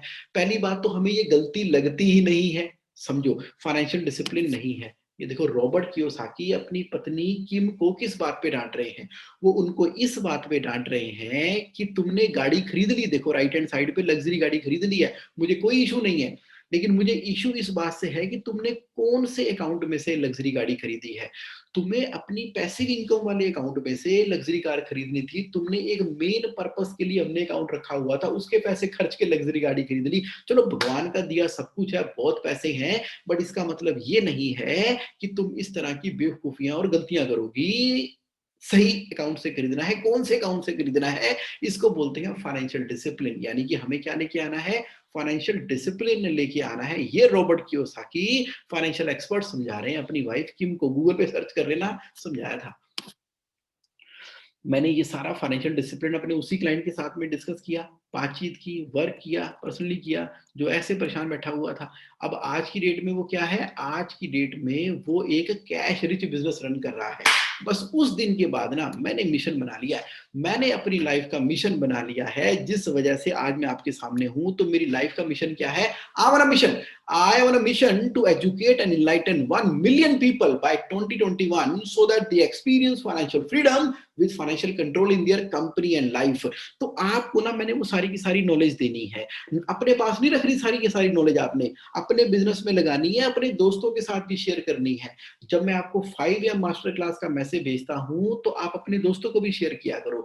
जब मैं आपके पास कोई भी दिन वाला सेशन कभी 4 बजे होता है, जैसे 26 फरवरी को 4 बजे सेशन होगा, कुछ लोग नहीं आ पाते सुबह 5 बजे, कोई बात नहीं, उनके लिए 26 तारीख को 4 बजे का सेशन होगा, आपके पास मैसेज आएगा, आप अपने सारे सर्कल में सर्कुलेट करो ताकि आप इस मिशन के अंदर कंट्रीब्यूट कर सको, उनकी लाइफ के अंदर एजुकेशन मिले, वो फाइनेंशियल एजुकेशन के साथ में जुड़े। क्योंकि 1 मिलियन लोगों को हमने इंपैक्ट करना है, उनकी लाइफ को इंपैक्ट करना है, ताकि वो कैश रिच बिजनेस को रन करें। तो आप भी इस मिशन में जुड़ जाओ।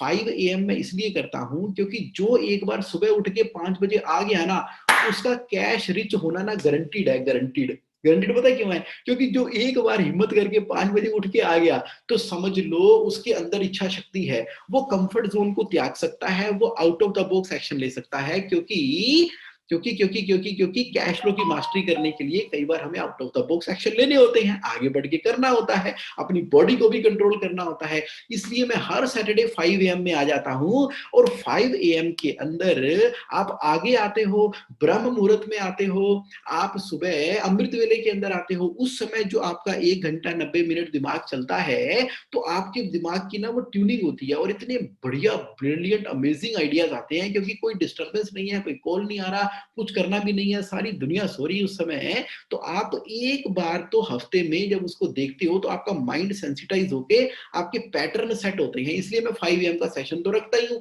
बाकी ठीक है दिन में भी होती है, वर्कशॉप भी होती है, जेएससी ऑनलाइन भी है, सब कुछ कर रहा हूँ, बट आप जैसे कमिटेड लोगों के साथ मिलने का मौका मिलता है। अच्छा, तो इसलिए ताकि इस मिशन को हम वेलोसिटी के साथ में आगे बढ़ा सकें। आप वॉरियर हो, warrior, you are amazing people, आप चैंपियन हो। आप वैसे ही देखो अपनी लाइफ के अंदर, आप सुबह 5 बजे आ गए ना, आप वैसी सक्सेसफुल हो, आपकी ना लाइफ वैसी लोगों से कई गुना बेहतर है, तभी तो आप सक्सेसफुल हो। आपके अंदर कुछ तो खासियत है ना, जिसकी वजह से आप, जो आपकी लाइफ को लोगों की लाइफ से डिफरेंट बनाता है। आप लीडर हो, कैश रिच बिजनेस की तरह ऑपरेट करते जाओ, बाकी लर्निंग तो आप करते ही चले जाओगे, मैं तो आपके साथ हूं हमेशा। क्योंकि कैश फ्लो मास्टरी मेरा पैशन है। अब इस पैशन के साथ में मैं पूरी कैश फ्लो मास्टरी पे काम कर रहा हूं।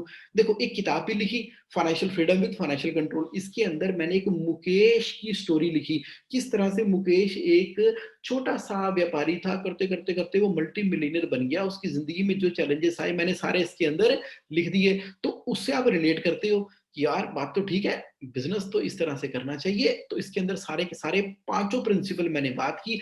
मैंने बात की फाइनेंशियल समरी की, मैंने बात की वर्किंग कैपिटल की, कैश फ्लो मॉडल की, नेट वर्थ की और MIS from account and finance की। इसको मैंने एक स्टोरी के रूप में लिखते इतने मज़ेदार तरीके से लिख दिया सो दैट कि मतलब जिसको नॉन फाइनेंस का बंदा है ना, फाइनेंस का एफ भी नहीं मालूम, तो उसको भी समझ आ जाती है यार फाइनेंस तो इस तरह से काम करता है हमारी लाइफ के अंदर।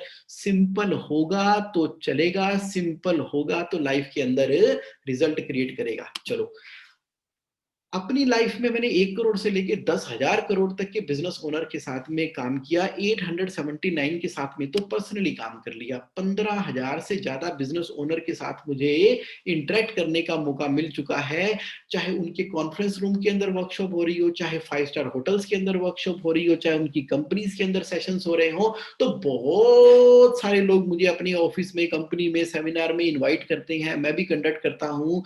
तो बड़ा अच्छा लगता है, उनके क्वेश्चंस आते हैं, बातचीत होती है, टूल्स किट वगैरह डिस्कस होती है, तो ये मिशन उस गति से पूरे तरीके से बढ़ता चला जा रहा है। पहले मैं प्योरली कंप्लायंस की प्रैक्टिस के ऊपर फोकस कर रहा था, एक लिमिटेड सोच के साथ में ऑपरेट कर रहा था, लेकिन जब मुझे मिशन मिल गया ना, मिशन मिल गया कि मुझे आपकी लाइफ में कंट्रीब्यूट करना है, यस आपकी लाइफ में कंट्रीब्यूट करना है, इतनी सेटिस्फेक्शन है, पीस ऑफ माइंड है, अबंडेंस है, मैं आपको बता नहीं सकता कि चाहे सुबह 5 बजे टाई शाई लगा के तैयार होके आपके सामने आना है, क्योंकि फौजी तो तैयार ही मिलना चाहिए ना, चाहे सुबह के 5 हो, चाहे वो दोपहर के 3 बजे हो, तो फौजी तो ड्रेस में अच्छा लगता है, क्योंकि warrior is on the job along with you, mission में आपके साथ में हूं मैं, काम करना है। तो बड़ा मजा आ रहा है क्योंकि लोगों की लाइफ के अंदर चीजें आ रही हैं। तो मधुसूदन जी ने कहा कि आप कैसे परचेज कर सकते हैं, मैं आपको लिंक भेज दूंगा मधुसूदन जी, डोंट वरी, मैं आपको एक लिंक भेज दे दूंगा, आ जाओ।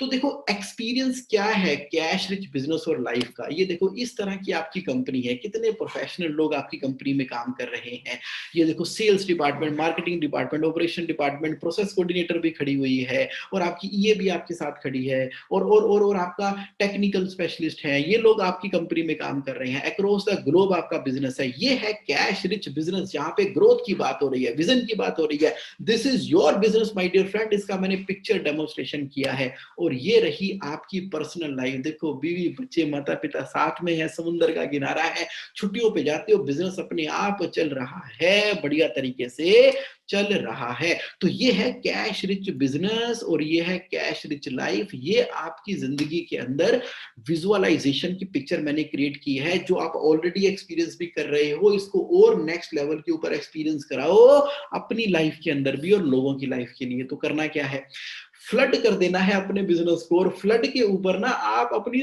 आई वाटर स्केटिंग करो उसके ऊपर, flood your business with consistent cash flow.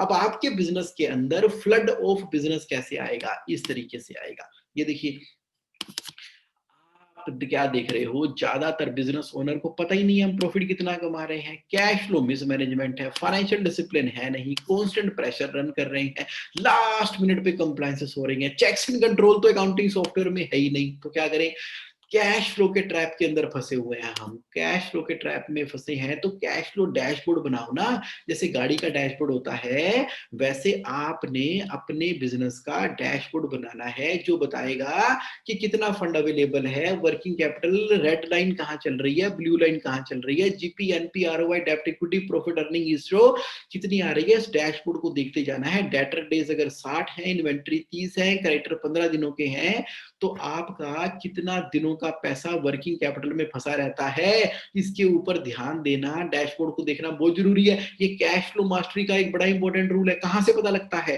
Financial summary में से। देखो मैं आपके कोच का रोल परफॉर्म कर रहा हूं, लेकिन सचिन तेंदुलकर तो आप ही हो। बैट हल्का सा सीधा करके मैं आपको बता रहा हूं, चौके छक्के तो आप मार रहे हो, and I am proud of you. Millionaire and billionaire का फ्रेमवर्क क्या है, मिलेनियर बिलेनियर का फ्रेमवर्क ये है कि आप क्या कर रहे हो, profitable business, value based business model के हिसाब से, जबरदस्त शानदार बिजनेस मॉडल।